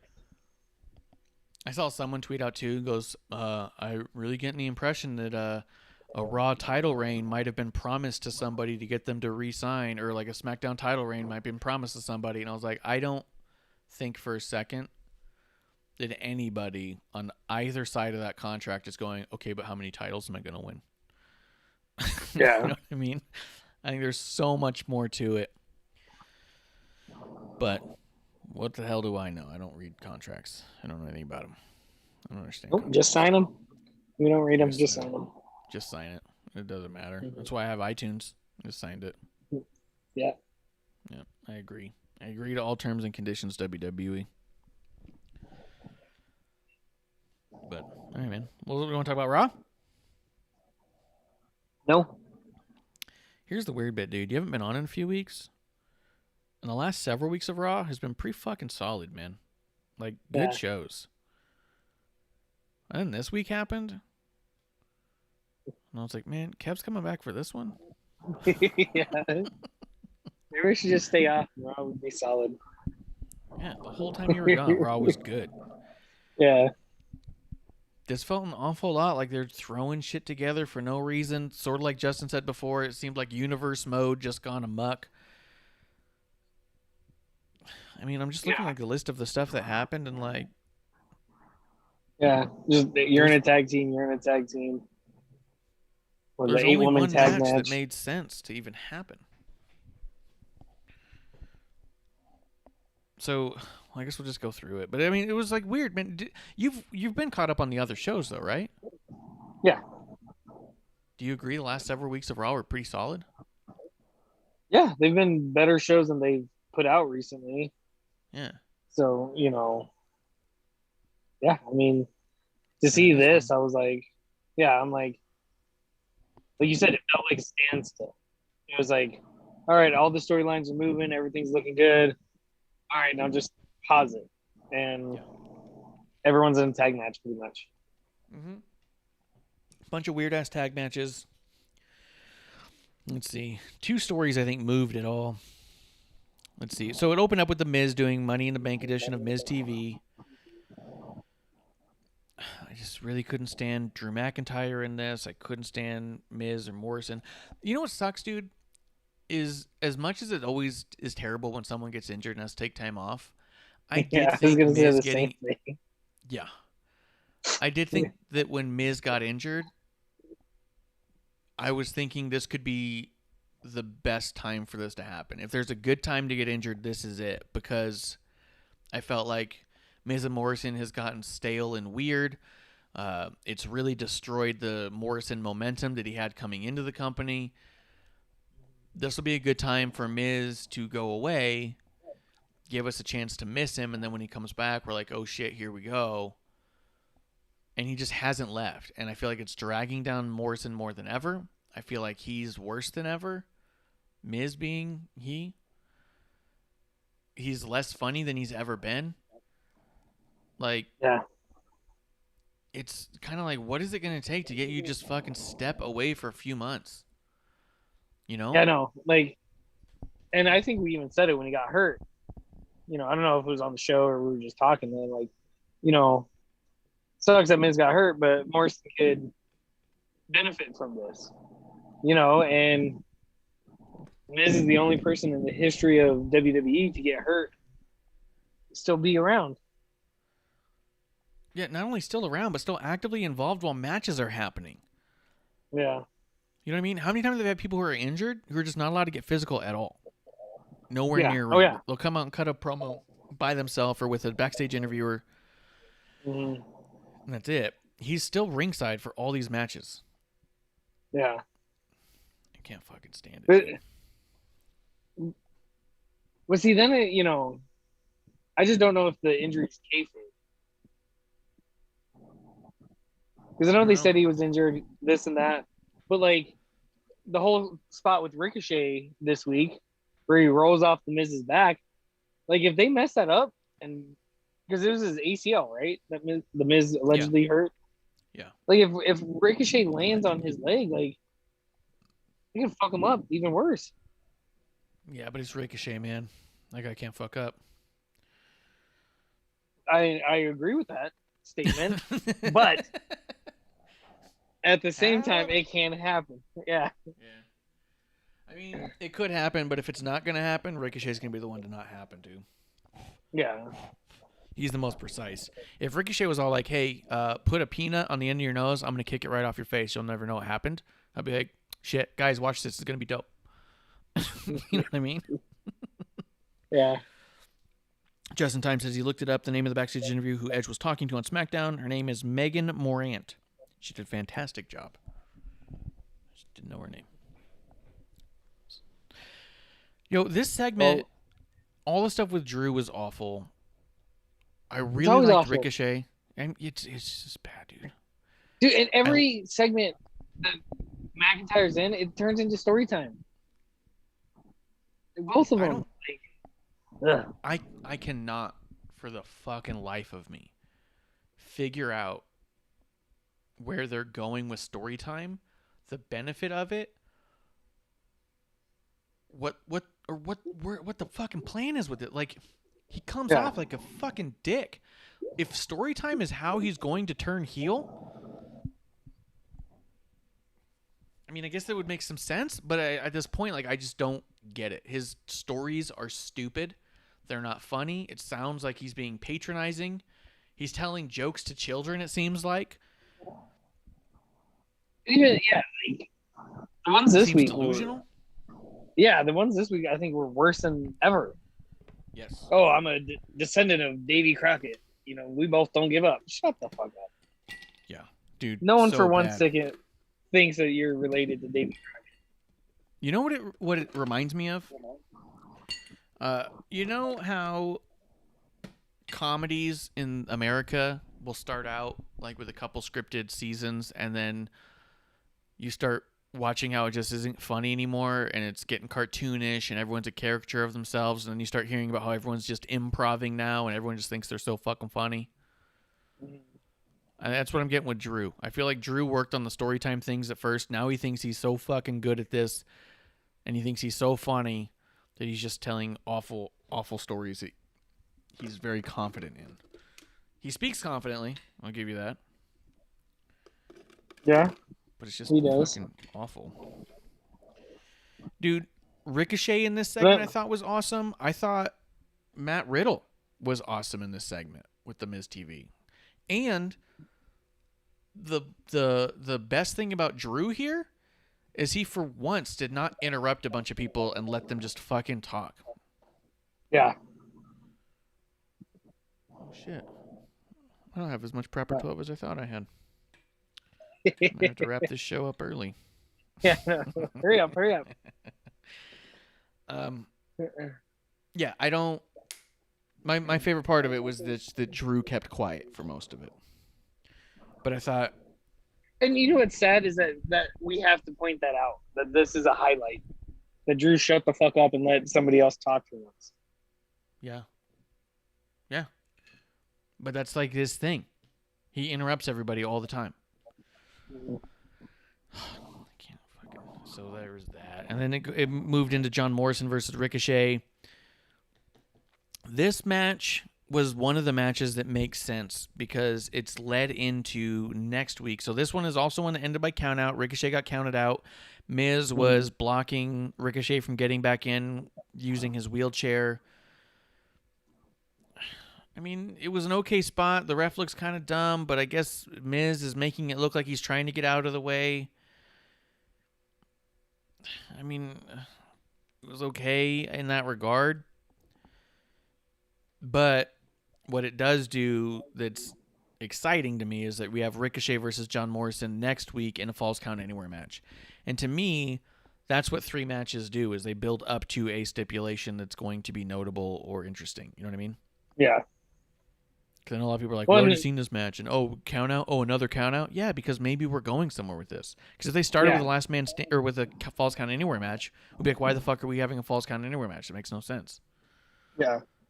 Well, and this is the next week's Raw is the last one in the Thunderdome, right? Yes. So it makes sense to have a last man or a Falls Count Anywhere in the Thunderdome again without the fans, and they have free reign. Yeah, you can do some crazy shit. I was even wondering about that. Is are they going to have some kind of I don't want to say exploding ring. We've seen that fail, but like something that like destroys the Thunderdome. Yeah. And I don't know At if least a Morrison chunk of and it. Ricochet's. Yeah, I don't know if Morrison and Ricochet's gonna be the one, but like, I was trying to think like, something to happen to end the Thunderdome with a bang. Yeah. Take cover. I think it's possible too, but I am excited about the idea of a Falls Count Anywhere match with Ricochet and John Morrison. I hope that Miz is not involved at all. I hope that something happens this next week where it's like Miz can't be around, so it can just be an actual cool match that just goes all over the fucking place. Well, his dog died, so maybe he has to stay home. Miz's dog died? Yeah. Maybe he'll finally take some fucking time off, man. What is it going to take? Yeah. Send the Fiend in to kidnap one of his daughters and get him away from the road. I mean, the ring. The ring, yeah. Let me see. The one thing I will say positive about The Miz, like he's pretty accurate with that fucking dipstick or dripstick. Yeah, he's on point with it for sure. I was like, how much did he have to practice with that? Like, I could just see Vince having this conversation with Miz in the back, like, no, I need you to really practice with these. Like, you need to be on, you need to hit the target. I could just see Miz with solo cups in the back, just, all right, practicing. Really, I thought it was the other way around. I thought it was the kind of thing where Miz would just be squirting his family at his house all the time, and he would try to convince. That's how the dog died. Fucking waterlogged him. Waterlogged. That he would have told Vince he wants to use it, and Vince would make some sort of comment about how he can't miss, and then Miz would have like turned around and shot somebody from like 50 yards away. You know what I mean? Yeah. So I feel like that would have went. Let's see. Well, at this point, Jinder Mahal shows up on a motorcycle, says that Drew McIntyre is a little bitch, and how he doesn't call no more, and how they used to be cuddle buddies. Now they don't even like thumb each other. And he says he's gonna beat the shit out of Drew, and I was like, go ahead, beat the shit out of Drew. Here's the deal. Jinder. Yeah. The Maharaja. Shanti. I like that when he pulled up, his buddies Shanky and Veer were just hanging out waiting for him. Like they get there early and be like, well, I don't know what to do, just stand here until he gets here, I guess. Yep. But yeah, so they mentioned that he's got that Drew and Jinder have a match. And a year ago, I'd have been like, oh, this is fucking crazy cool. But at this point, I'm so over Drew that I just didn't care it was going to happen, man. Yeah. I mean, I was thinking about it. I'm like, man, in recent WWE history, these are the two worst champions going out. I don't know if I'd say Jinder was the worst champion. Yeah, well, his title reign was terrible because it was so transparent what WWE was doing. Yeah, it wasn't great. Yeah. But with him going up against Drew, I never thought I'd say that I missed Jinder. Yeah. I was so excited for Jinder here, dude. I was cheering for Jinder so hard. Yeah. I wanted this match when Drew attacked Heath Slater for no fucking reason. Yeah, 100%. This is the match I wanted after that. Yeah. But now we're here where no one's got a title, and it's just Drew, who I just have no interest in, against Jinder, who I just haven't seen in a long time. So, Well, Jinder was hurt during that, wasn't he? I think once or twice he got hurt in there, yeah. I don't know, man. Well, let's see. After that, we had, because we'll get to the match here in a bit, but after that, we had a backstage segment with Shayna and Nia and Reginald and Alexa Bliss being creepy in the back, which I was okay with. It was fine. Mm-hmm. Which led into Kofi and MVP going back and forth. Or no, it was a recap of Kofi and MVP going back and forth, which I loved their back and forth last week. Yeah. And then there was a backstage segment with Nikki Cross, who's going by Nikki Ash now, almost a superhero. Back there with Asuka and Naomi. One of the things I took away from this was how good Naomi was doing, or not Naomi, how good Nikki was doing, while Naomi and Asuka were more or less just kind of quiet. Like, Nikki didn't need them to help carry this at all. They were just a part of it, and I thought that was so dope. Mm-hmm. What do you think about the superhero Nikki Cross? Um, it's tough because when I first saw it, I was like, "Oh, great! WWE gave another good talent a shitty gimmick," Mm-hmm. and then you know, and obviously we don't know if they gave it to her, but then I saw some things that said Nikki has been wanting this. This is something Nikki, is 100% behind. I was like, cool, let's see where it goes, and it's turning out like pretty good so far.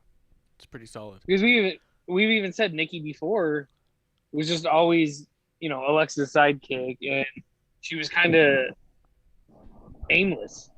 Yeah. She didn't feel like she had a real spot, and now that she's almost a superhero, she has a spot. Yeah. She got something to I latch like it. onto there. She said in Yeah. an interview recently, this is something she's been trying to pitch to them for 6 months. Mm. For 6 months, she's been telling them she wants to do a superhero gimmick, and they've been saying no.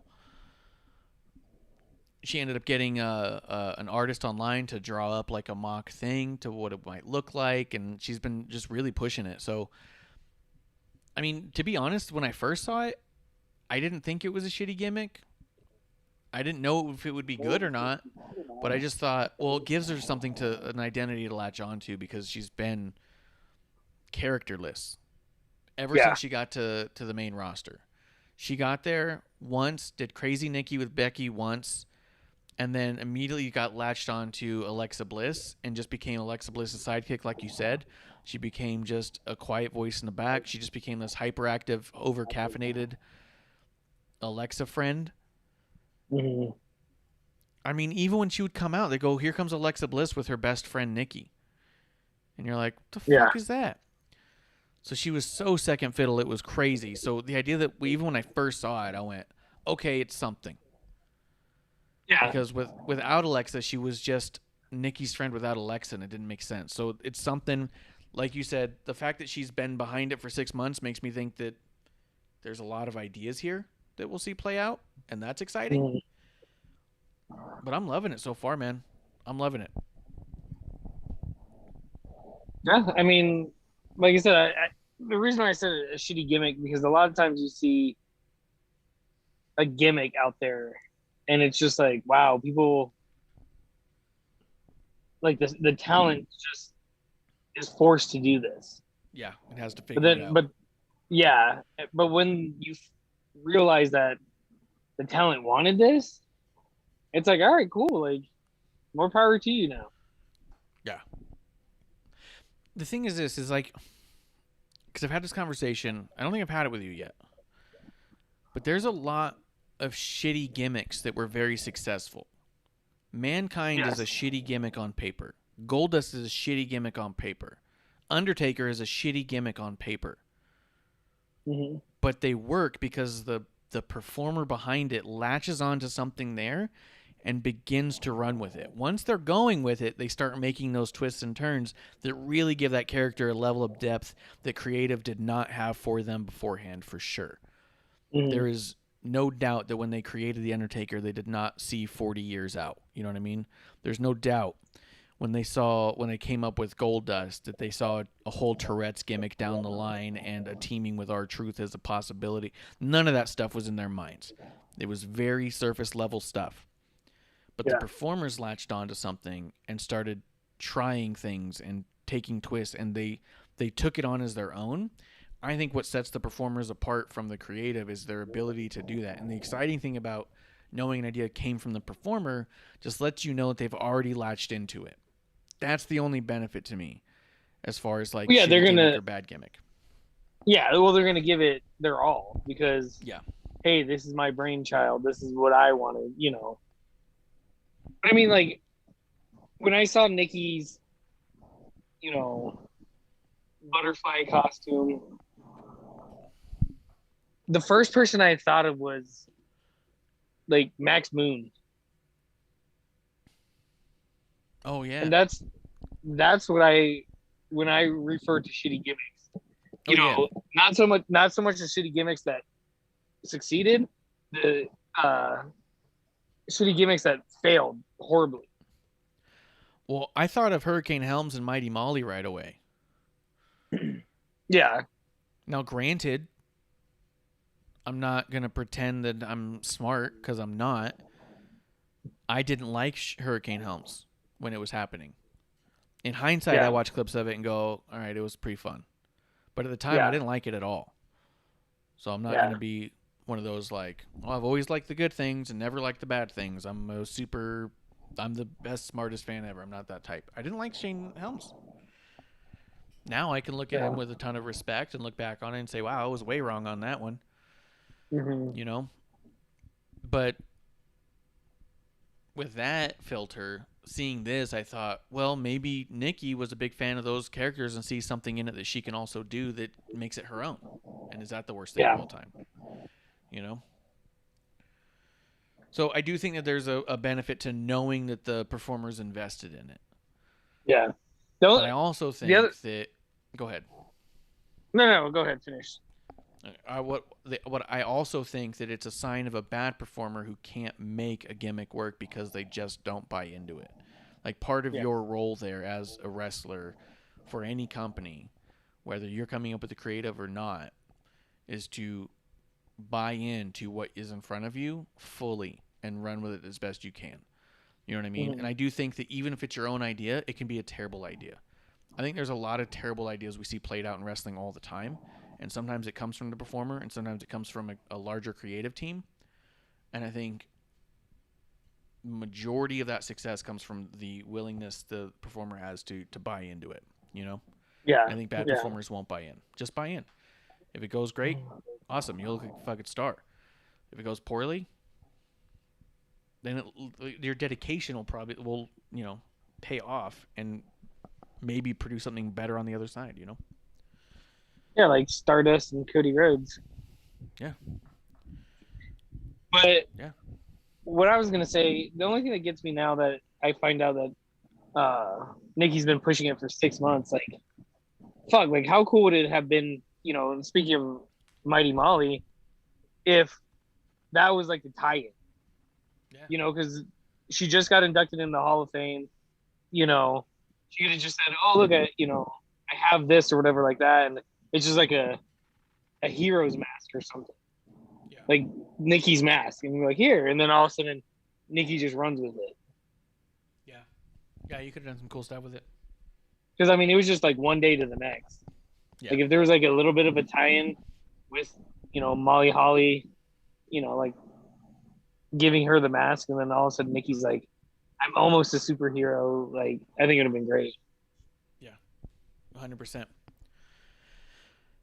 Let's see. So we do have a match, though. Nia Jax, Shayna Baszler, Doudrop, and Eva Marie against Nikki Cross, Asuka, Naomi, Alexa Bliss. This was like their entire women's roster in one match. Yep. This was another one where I was just like, what the fuck happened here? You just threw everyone together in this fucking jambalaya for a match, and these stories don't intertwine and don't have to intertwine either. It was a bummer, to be honest. That's the match that we got. I like Nikki Cross and her portrayal of the character. I like that Nikki's finishing maneuver at this point seems to be that complex small package roll-up, because it's not just a crucifix pin. Yeah. It's like a crucifix roll-up package thing. Like, there's a name for it, and I just don't know what it is, because Corey's called it a couple times, and I've thought that was dope. And the fact that that's becoming Nikki's thing also, to me, gives big call-outs to, like, Daniel Bryan. Because there was a while Daniel Bryan, especially even on the indies, I think when he was in Ring of Honor, his whole gimmick was he says he has the best small package in the business, and he would beat everyone with the small package. Which is hysterical. So, Alexa Bliss and Nia Jax have a thing going on in here. Eva Marie and Doudrop's got a thing going on here. Nia Shayna have a thing going back and forth. Reginald's involved in this. To me, it was hard to keep track of what was going on. Like, there was a lot happening, but at the same time without much happening. Yeah, this was literally like WWE's women's jambalaya, where they just threw everything together, mixed it all up, and said, here, this is what we got for you. Yeah. I don't know what it did for any singular person, although, to be honest, I feel like Eva Marie's getting better and better at getting over and getting heat. The fact that at the end of the match, Nia Jax gets the win on Nikki, which builds some sympathy for Nikki because she just got crushed by Nia. Then Eva Marie grabs the mic and says, "Your winner, Eva Marie." Yeah. Fucking all the other heels are looking at her like she's a bitch. And Dewdrop's behind her, like shaking her head and like looking over at the people in the ring, being like, "Just drop it, forget, it's not worth it. Just trust me on this one." It's it's so fucking funny, dude. What do you think of all the Eva Marie Dewdrop stuff? Go ahead. Like, I don't like it. I know I'm getting worked. I mentioned it before when it first came out. Like, it's. I don't know. They just kept showing Eva Marie like, "Oh, I worked so hard. I get another opportunity," and then it's this shit. And it's I know that's exactly what they want, and like I said, I know I'm getting worked, but to me, I think Piper is the one looking the best out of this. That's by design, I'm sure of it. Yeah. The only thing is I don't like Piper's ring gear. Because she's like one squiggly line away from looking like Earthquake. And then her and Nia doing that thing was natural disaster risk. That's a good point. That is a good point. She looks a lot like Earthquake. Her gear, I mean. Her gear, yeah. Yeah, I could see that for sure. But I think that's also part of the design. That's what I'm liking so much about the Eva Marie stuff, is because I feel like it's working the smart fans. For all of us who are like, "No, I can't believe they're bringing in Eva Marie as a baby face, and she's trying to overshadow Piper, and the Piper deserves better than this." That's literally the whole story. Yeah, that's exactly what they're doing. So the idea that you watch it and go, Eva Marie is just as annoying and awful as I thought she would be, and Piper Niven's the real star here. She just needs a chance to break away. Job well done. Job well done, writers. Yeah. It's exactly the whole point of it. I'm excited to see what happens on the other side, because clearly Piper Niven's going to break away, be a huge star. Clearly we're going to have Eva Marie versus Piper at some point. 5-star match, no doubt. I'm really curious, what do they do for Eva on the next one? Because Eva Marie seems like a fucking launching pad for baby faces, because anyone around her immediately is getting cheered, and she's getting booed out of the building. And I think it's fucking delightful. Well, and the thing is that if she, it would be interesting if she did work on her, technical abilities, and she's, a great performer now, because then she could just let her natural abilities, or not natural abilities, but her, talent shine after this. The only thing I'm not liking with it as well is, like, Carmella is doing the same exact thing on SmackDown, pretty much. It's really similar. That's why I think there's a possibility we end up with some sort of shakeup and Eva Marie and Carmella link up. Yeah, I mean, but man, the shakeup needed to happen. Like, it's overdue. It's super overdue. I don't know why they haven't. I'm wondering if they're just waiting for crowds to get some reactions to see where people are landing, so that way they know who they really have, babyface and heel wise. And they, that might be a thing, because if you have Stephanie, who's done the last couple drafts and shakeups, whatever, just going out there in front of TV screens, you're not getting the genuine reaction. Yeah, 100%. Like I said, I think there's a lot of holding pattern stuff here, and I think this was no exception, because not a lot's happening right now. We're just kind of being like, don't forget, this is a good person, this is a bad person. Just Time does say Carmella has one thing over Eva, and that is the fact that she can actually wrestle. 2 things. Yes, most likely that's true. But I also don't think we've seen even partially what Eva Marie can actually do, because she keeps fucking with everybody and like tagging in and out. She does seem a little clunky in there still, to be honest. I'm not going to deny that. But I also think that there's no mistake on why that she's in the ring, almost not at all. And I think we just don't know what she actually has to offer. I think that it 100% is just to push the narrative that she is a terrible, terrible wrestler by saying she's not wrestling. She might be decent. I don't think she's Daniel Bryan, but she might be all right. We just don't know. But I do think that, Carmella's fucking fantastic.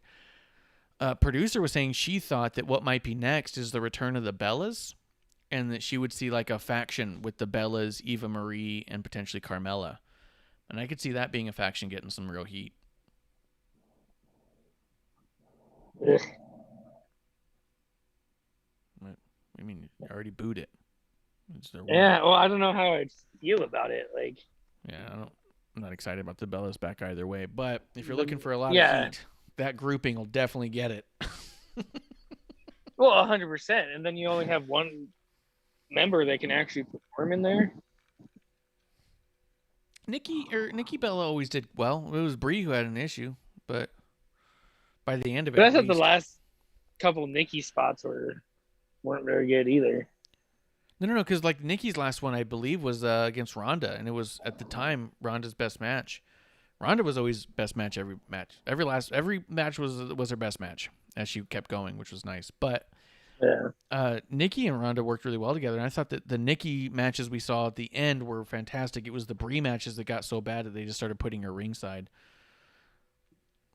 Well, maybe that's what I'm thinking, because Brie was in mainly tags with Nikki. Right? Yeah, Brie ended up in tags and just as a valet by the end of it. Mm-hmm. So I don't know. And they've talked about wanting to make a return. I'm not saying I want them to come back, but I'm saying if they came back, pairing them with Eva Marie would definitely get a reaction. Yeah. So I don't know. Moving along. Mustafa Ali against Mansoor. This was the only other match I saw on the card that made it feel like there was a story moving forward. Right? Yeah. Because we've been seeing them interact backstage here and there. They finally had a match. Mansoor helps Mustafa Ali get out from being tangled up in the ropes, and then Ali snatches up a victory. And then's like, I told you, you dumb bitch.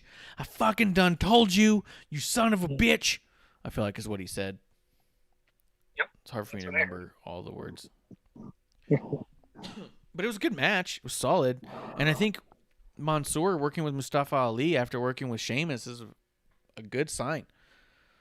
I mean, who's better than Ali? You know what I mean? Like, it's hard pressed to say that anybody's going to be a better wrestler or trainer for anybody coming through. So it's like, I was all for it in that regard.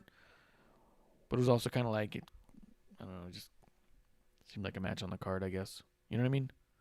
Yeah. Yeah, definitely, I like that they're showing Mansoor, especially because, like, not a lot of times do we see somebody, like, get their break. Yeah. And he literally, almost like, what is his name? Santino.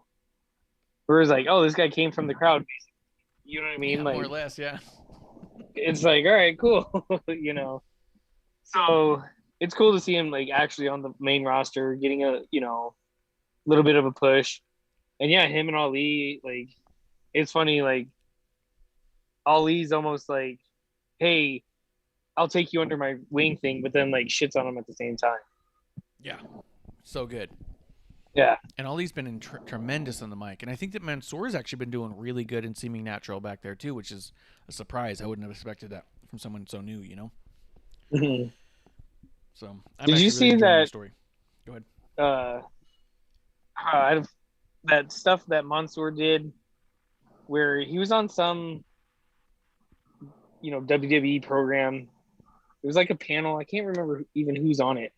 But he went on there like weekly.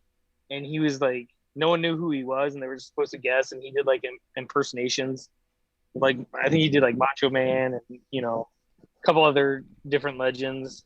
And they finally revealed that it was Mansoor. I didn't see it. It sounds awesome.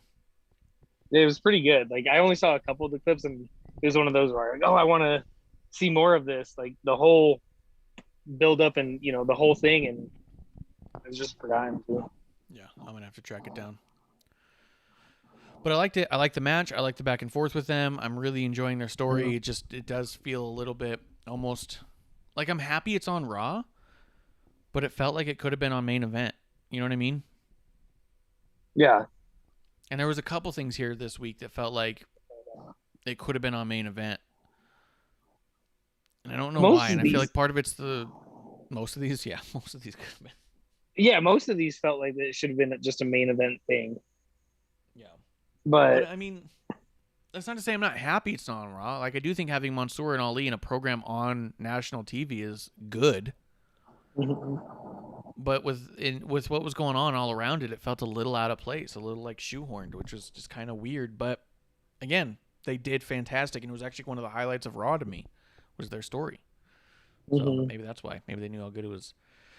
Let's see. After that, we had the second story time with Drew McIntyre, where he said he was basically Davy Crockett, or that his sword, which oh my fucking god, this one pissed me off so bad, dude. Fuck this was off.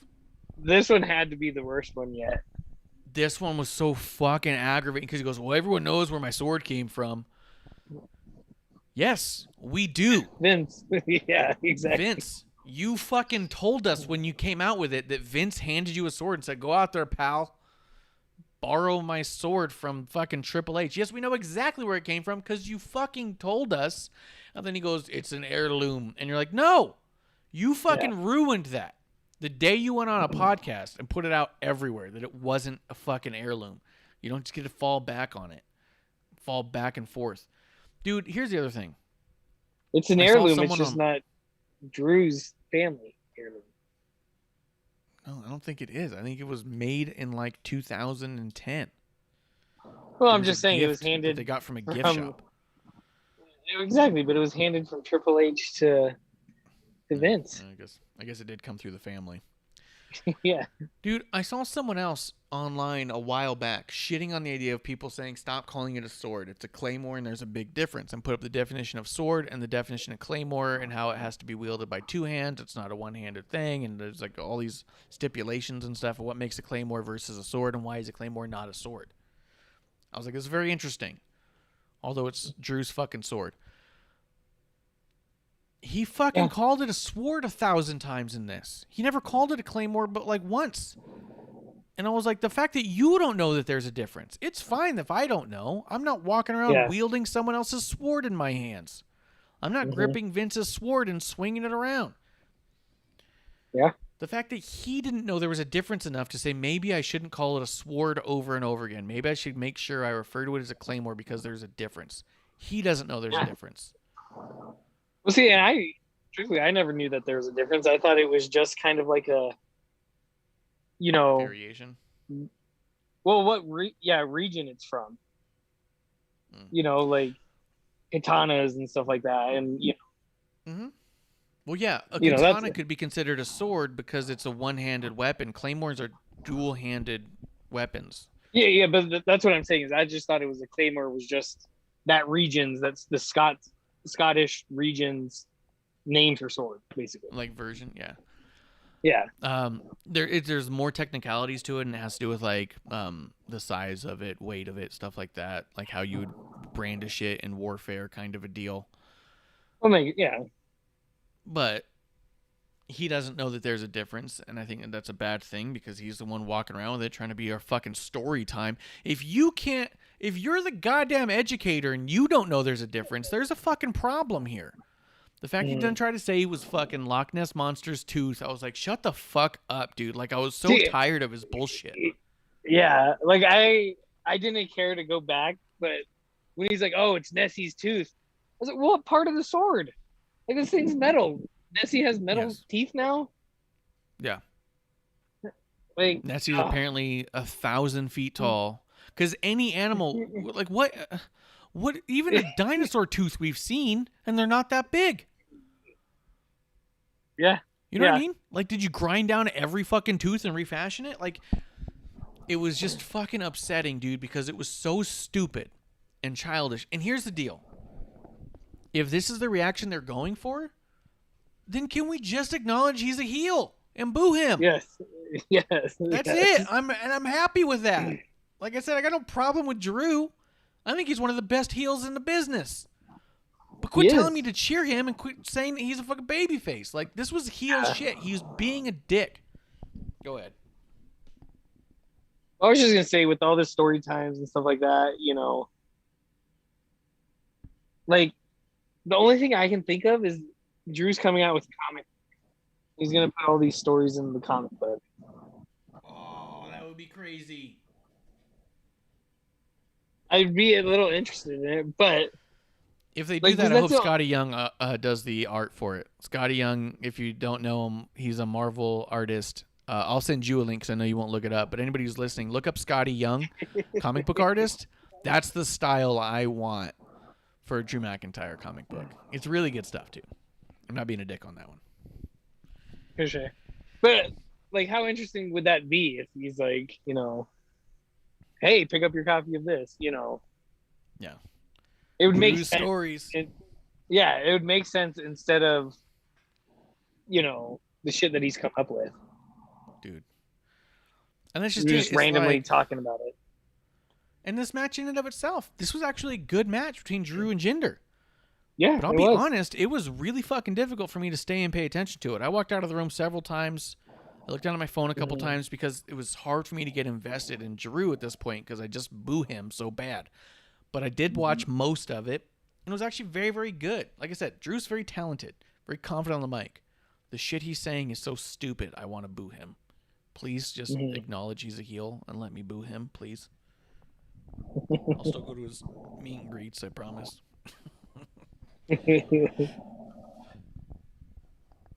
I'm not that what was that guy JD from New York?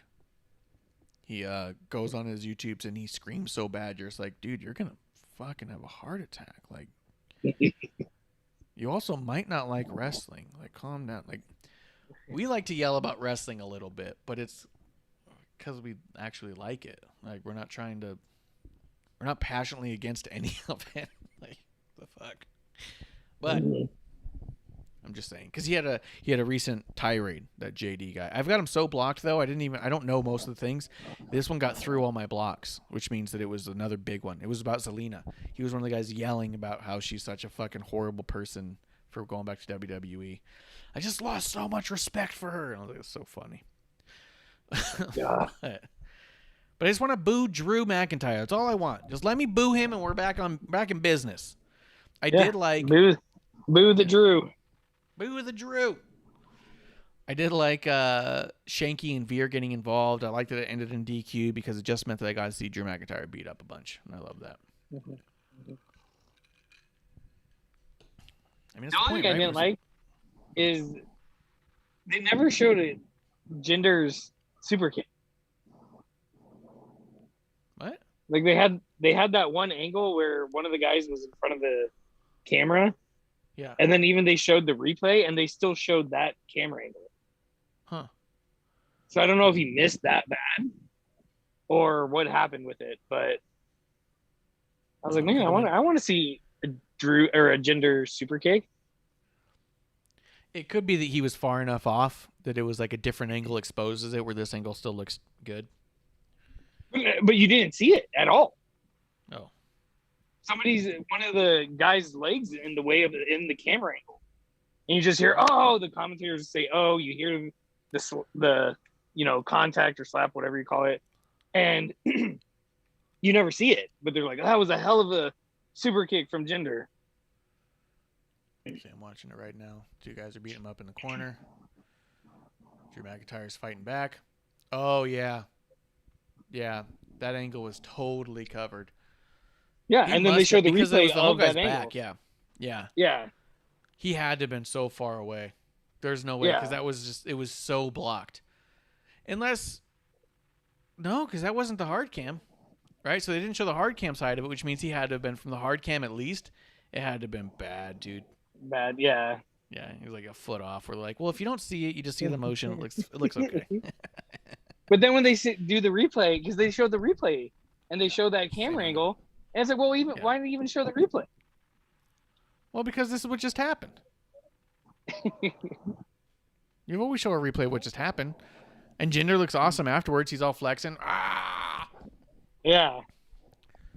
Fuck yeah, dude. I'm all about it. I'm all about Jinder coming back. Jinder throwing him around. The old Colossus. Yeah. I like that Colossus. It's like a chokehold that you slam a guy in. Feels like you'd put more pressure on the choke. You know what I mean? I I've seen think it'd people be talk cool shit if on it. he holds it the whole time. Like if he picks him up, slams him, and then it's in a submission. So it's like a 2-for-1. Yeah, that'd be cool too. I'll give you that. And then Jinder does steal the old sword and walks away with it and says, "This is mine now. I'm going to go hide it." And then Drew's like, "No, I have it on loan. It's not mine. I owe it to Vince. I can't lose it, man. He said I really can't lose it." We did have a promo with New Day and the old Irish guy backstage, Kevin P, I think they called him. Dude, how fucking good is Kofi? Amazing.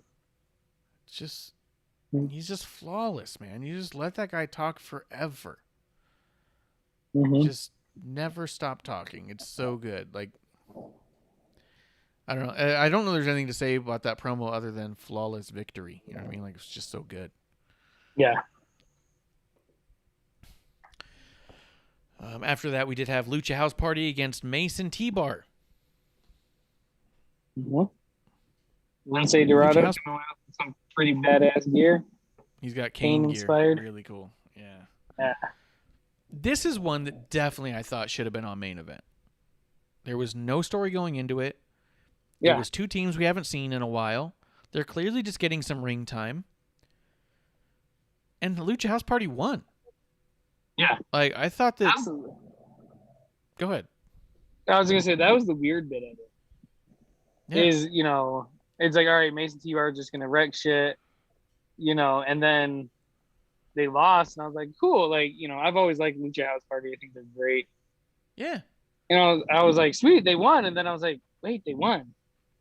I was like, well, what does this mean? I was like, I had like a whole array of emotions going on after that. You're like, this is good, I think, Yeah. for someone. Yeah. I just noticed in the chat, Kiro ran out of alcohol and he hasn't talked since. I have a feeling he just left.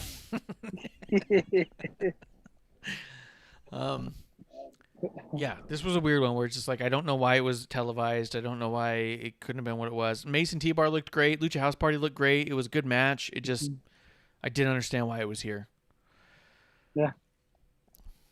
I mean, I don't mean that in the, I don't mean to be disrespectful in that. I'm sure it sounds disrespectful and I apologize, but it just, I was like, okay. Yeah. But again, everyone looked great. Their gear was all awesome, and I really like Mason T-Bar. I think it's a little peculiar. They're holding on to the main names without reason, but I also think that they did a really bad job of explaining the reason on how they got the names to begin with, so maybe it works. You know what I mean?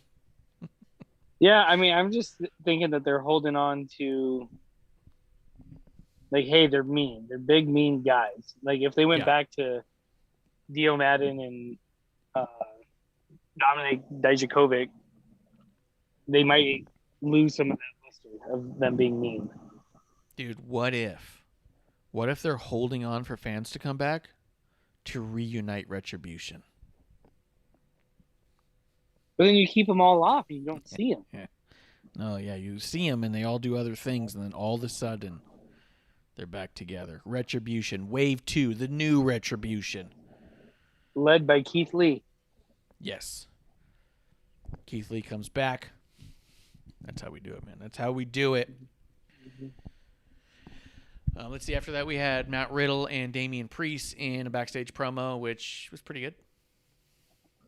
Yeah, you know what's funny is I was going to say last week when Damian Priest was back there, I was like, oh, fuck, I forgot about him. And it sucks because he's awesome. And so he was Bad Bunny's sidekick. Dude, that's just it. I even mentioned it before where I was all like, back to Miz being injured and still here. I was like, well, good news. If Miz is injured, he leaves. We finish up a program with Damian Priest and Morrison where they just have a banger of a match without zombies. Yeah.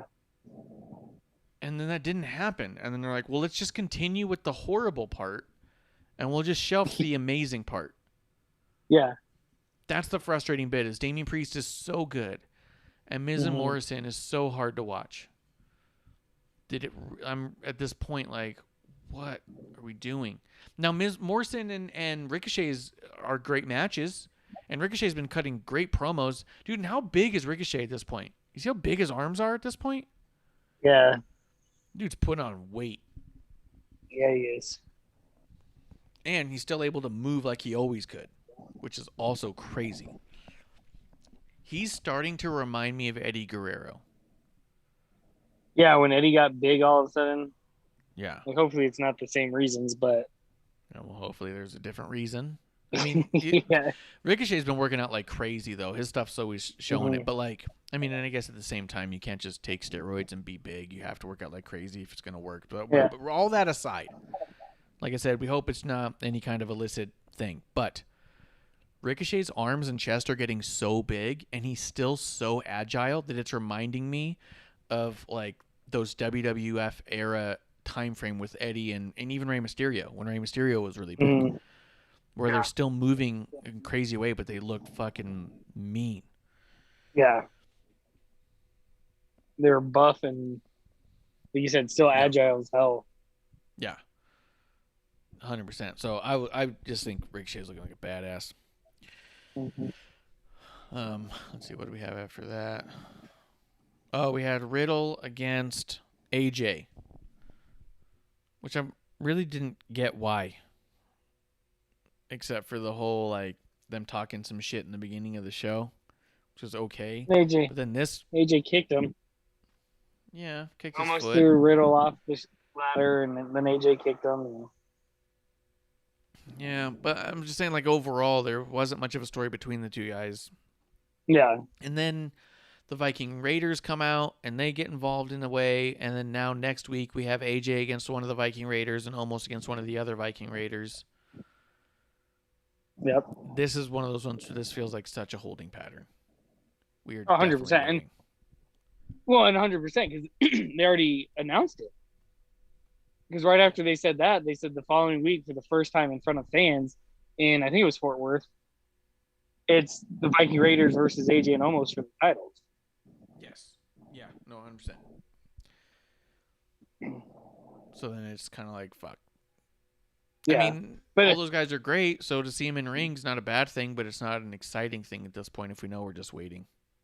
Yeah, I mean, the only exciting part is that Omos has a one-on-one. But are we interested in watching two matches that we're basically going to see the next week in one match? And they're probably going to end in schmazes. Yeah.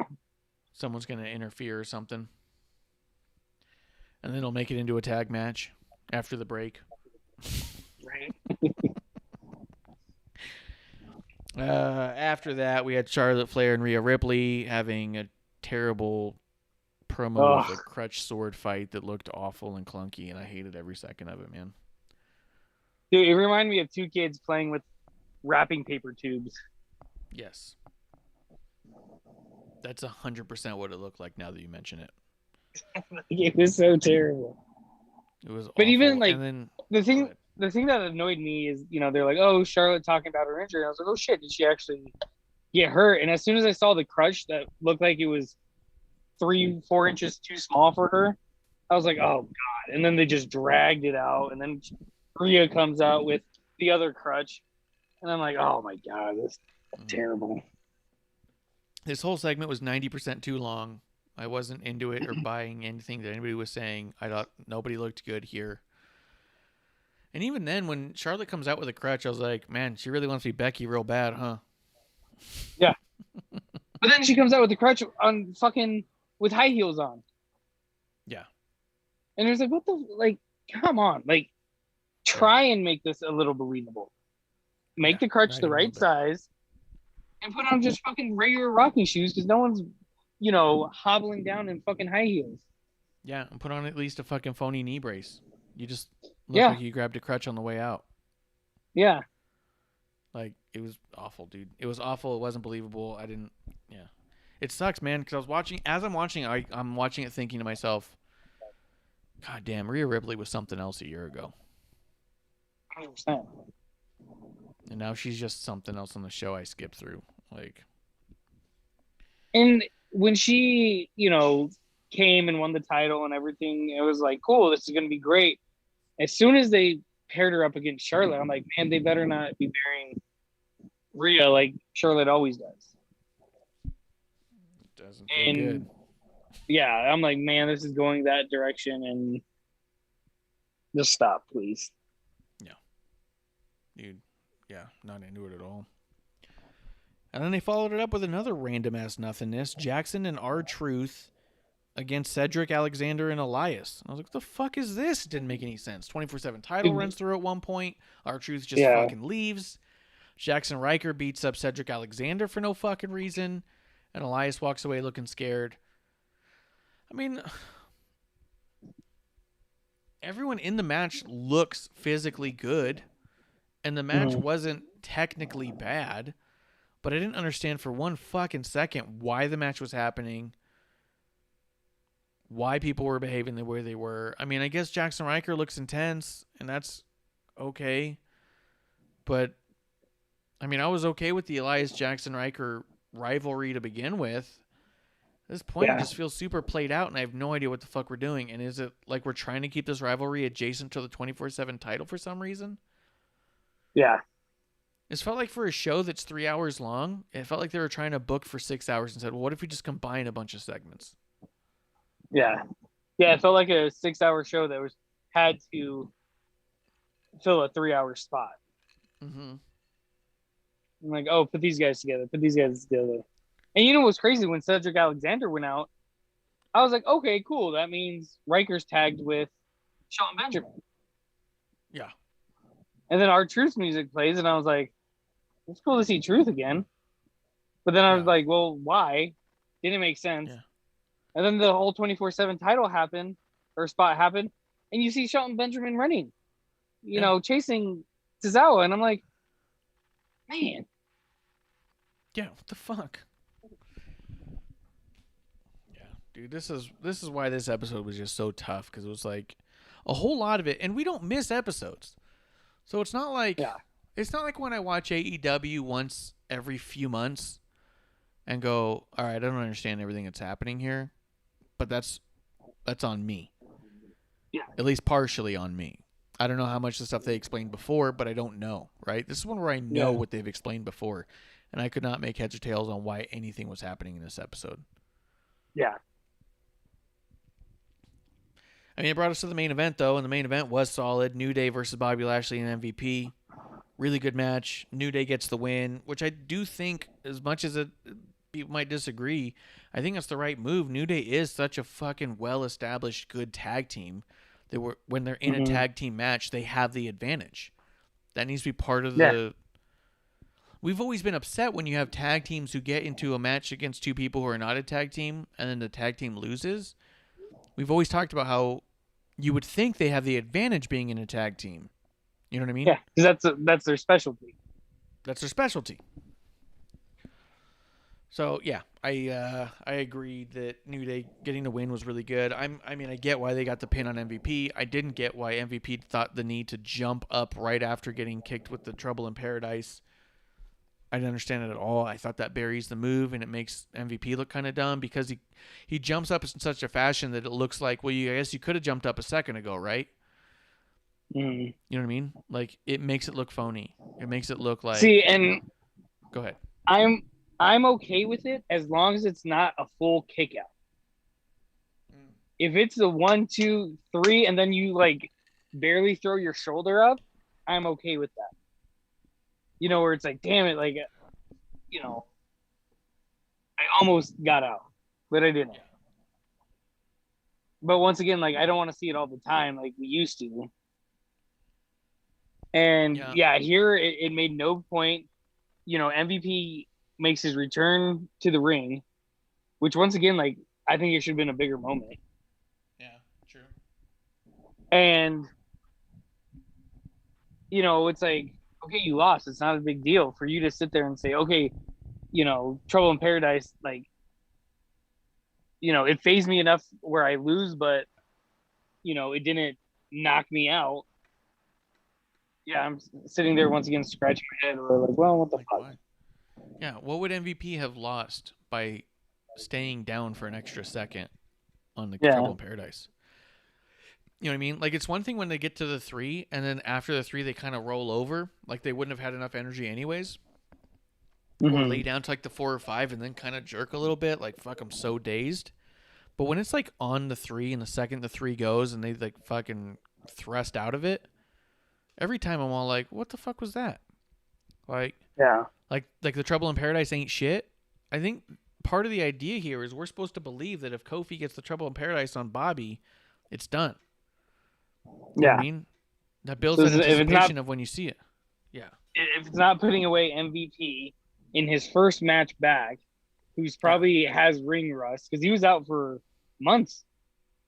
Yeah. Like, yeah, if it barely put him out at all.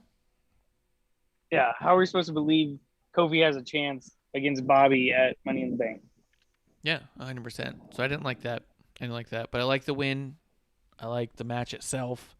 Bobby Lashley is a fucking freak, dude. Like, he's in his 40s, and he's in the best shape in the world. I don't know that anybody's got a better physique than him. Dude, it's so ridiculous. And he's a legit terrifying person because he comes off as such a fucking badass. And he's huge.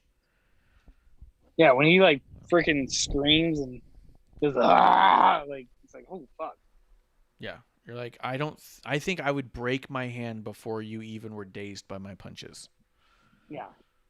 You know what I mean? I think I'd break my ankle from turning around too fast and trying to run away. Yeah. The dude's a wall. He is an actual human wall. It's insane. Splinter Fox coming through. Cheers to Splinter Fox. Cheers. But that was Raw, dude. I don't know. Is there anything else that you want to throw in there? I don't think so. Do you think that... So, there's a theory floating around that Kofi beats Bobby, Big E wins Money in the Bank, Big E cashes in on Kofi. I don't see that happening even a little bit, dude. I don't either. That seems like such a crazy fantasy booking. I want to see New Day implode, and I don't see New Day needing to do that. Yeah. You know? Yeah, I don't see that happening. Yeah. Splinter Fox does say he would love to see Bobby versus The Rock. Dude, I can't think of an opponent that I wouldn't be excited to see Bobby Lashley against. Bobby Lashley's on a new level. He's performing so Drew good. McIntyre. I mean, they had good matches, and Bobby Lashley won every time. So, I like that. So, if I had Bobby versus Drew again, I go, well, Bobby's going to win, and I like that. Yep. But, yeah, Bobby versus The Rock. I think Roman versus The Rock would be good for obvious reasons. I know a lot of people fantasy book that one, too. It's not a big thing. Bobby versus Brock. Splinter Fox says, fuck it, let's do Roman versus Bobby. That'd be good. I was going to say, yeah, Bobby versus Roman would be awesome. If we can get all the way to Survivor Series and they're both still champs, for one, I would love it. For two, what a match. Yeah. You see, I don't think they're going to do the way that they've done the last few years. Oh, never mind. I'll take that back. I think they will. I think they will, too. I think they're probably going to put say NXT back in the mix. Yeah, well, I was going to say, because of the whole Fox deal, but that was on last year anyway, so... Yeah. And they still look like that. That's why we need factions. You can have factions versus factions. That's a good point. That's why you need Nikki Bella and Eva Marie. Building a faction. I think I think they'll bring NXT back into the fold at Survivor Series as much as I didn't like it last time they did it. I do think now that NXT's on a new channel, ratings being what they are, ratings seeming to matter to some people, I don't know. But you do have NXT on a new channel, so it wouldn't hurt to say, hey, here's NXT, and remember it's on this night now. Yeah, but the problem is that we didn't like it because we liked it at first. It was like, cool, all three of them are in there. We didn't like it because they just had NXT steamroll everybody. Yeah. And it's like, wait a second, this is the sweep. Yeah, this is developmental. you know, I know that's what they're trying to branch off from, but it's at the same time, it's like, come on now, like NXT can't just go in and get the sweep. Yeah, I'd have been okay if NXT barely squeaked out a win over them, being like, oh, they won this one, they didn't win this one, they didn't win that. They only lost one. Mm-hmm. And it was like because Roman was in the match and Roman wasn't losing. And you're like, okay, well, that makes sense. It's fucking Roman. And when you look back on Roman's booking at this point, they did it right the whole time.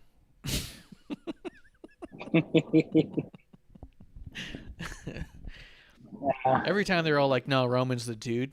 And you're all like, no, he's not. Now you look back on it and you go, yeah, they were right. He should have won every one of those Rumbles. Yeah, Should've he won was more, the dude, actually.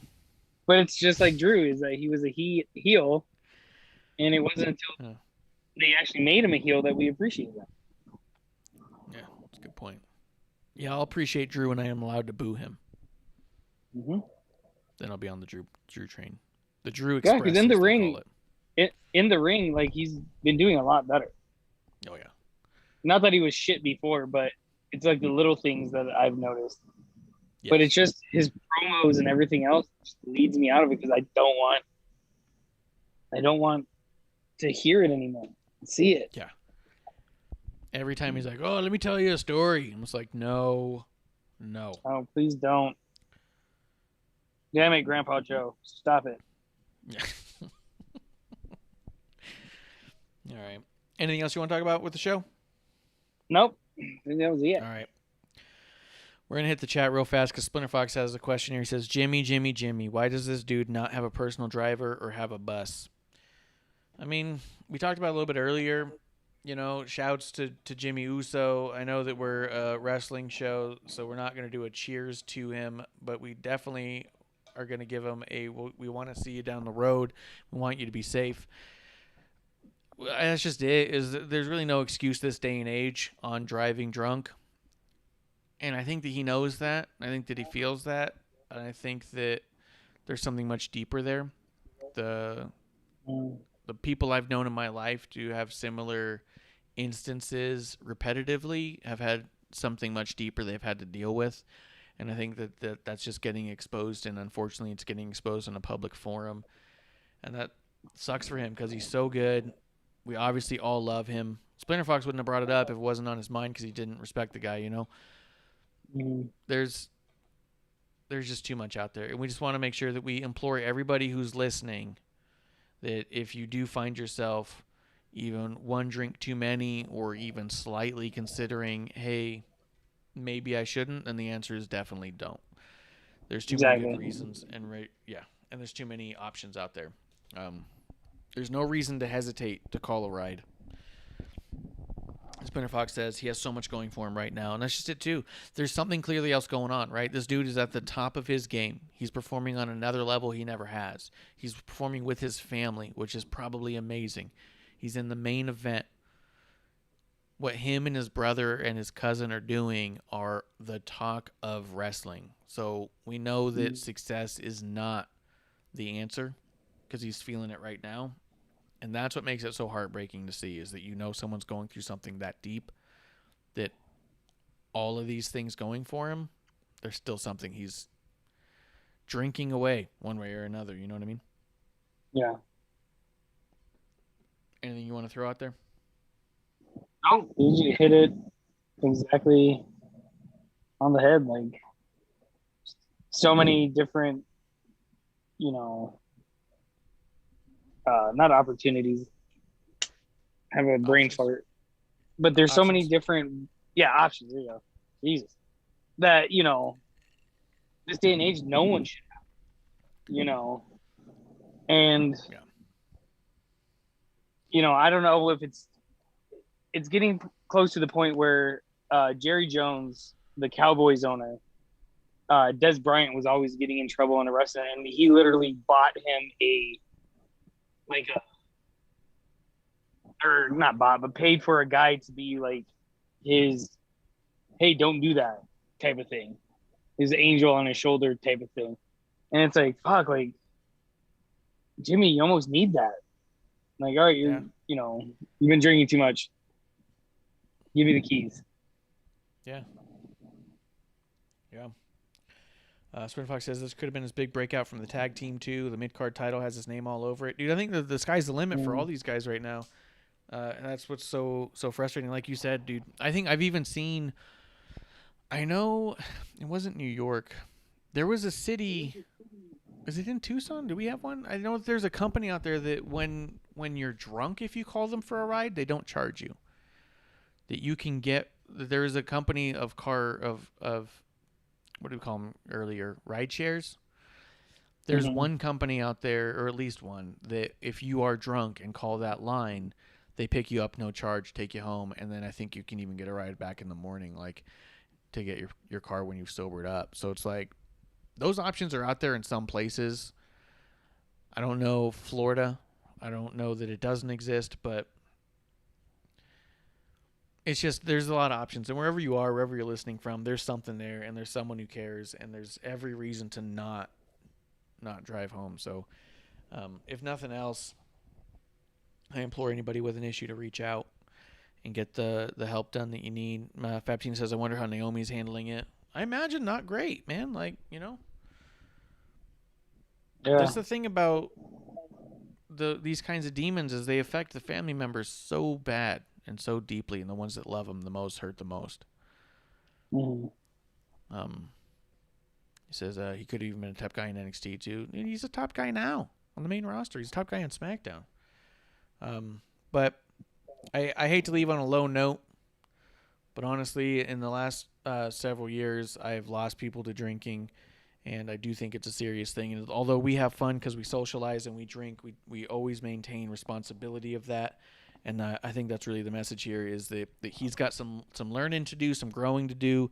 Hopefully he gets the help he needs. And to be honest, from what we've heard about WWE, they will likely be extending help one way or another. From what we've heard in interviews, even when people are released, and I don't know that Jimmy's being released. I'm not trying to spread that rumor because I don't know if that's true. Not jumping the gun.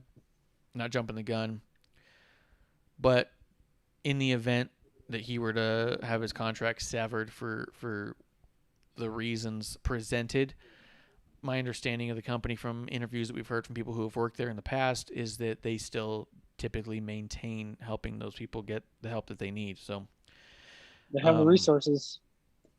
The resources are there. Fabtina says, "Oh, I was wondering if it was marital issues to begin with. Who knows, man? People drink for all sorts of reasons. Matter of fact, there's a lot of people who, depression in and of itself is something that as an actual mental health issue is not case specific. It's not, there's a difference between being sad and being depressed. And a lot of times the drinking and those kinds of things come from a place that's much deeper than my happenstance. It's not, I'm having troubles at home, therefore I drink this heavily. It's not, I'm having a tough time at work, therefore I am depressed. It's usually, regardless of how good things are, people feel these ways and they feel drawn into these things, and that's the problem. That's my concern, is I don't know that it matters how good things are at home or at work.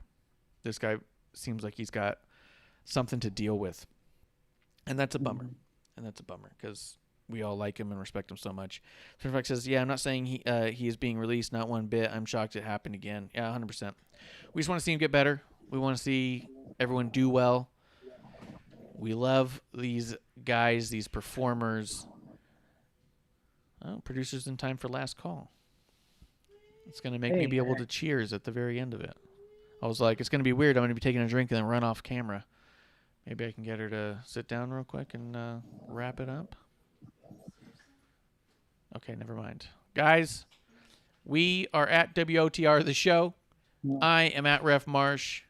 With me, as always, the other half of the IIRonics at Kevlar on the Rocks with an X. Sometimes. Like, a third of the time. Yeah. Go Suns. Hell yeah. Planet Fox does say, as our final note, maybe back on the road will be a good thing since wrestlers travel together so he can take a back seat and chill. Maybe so. Maybe that's what he needs is people around and support. Either way, cheers to you. We hope to see you down the road, everyone involved. Again, it's not about what you're drinking, it's about who you're drinking with, and we're glad you guys came to choose and have a drink with us tonight. We will be back on, what's today, Tuesday? We will be back on Thursday for another episode 1. Guys, that's last call. Cheers.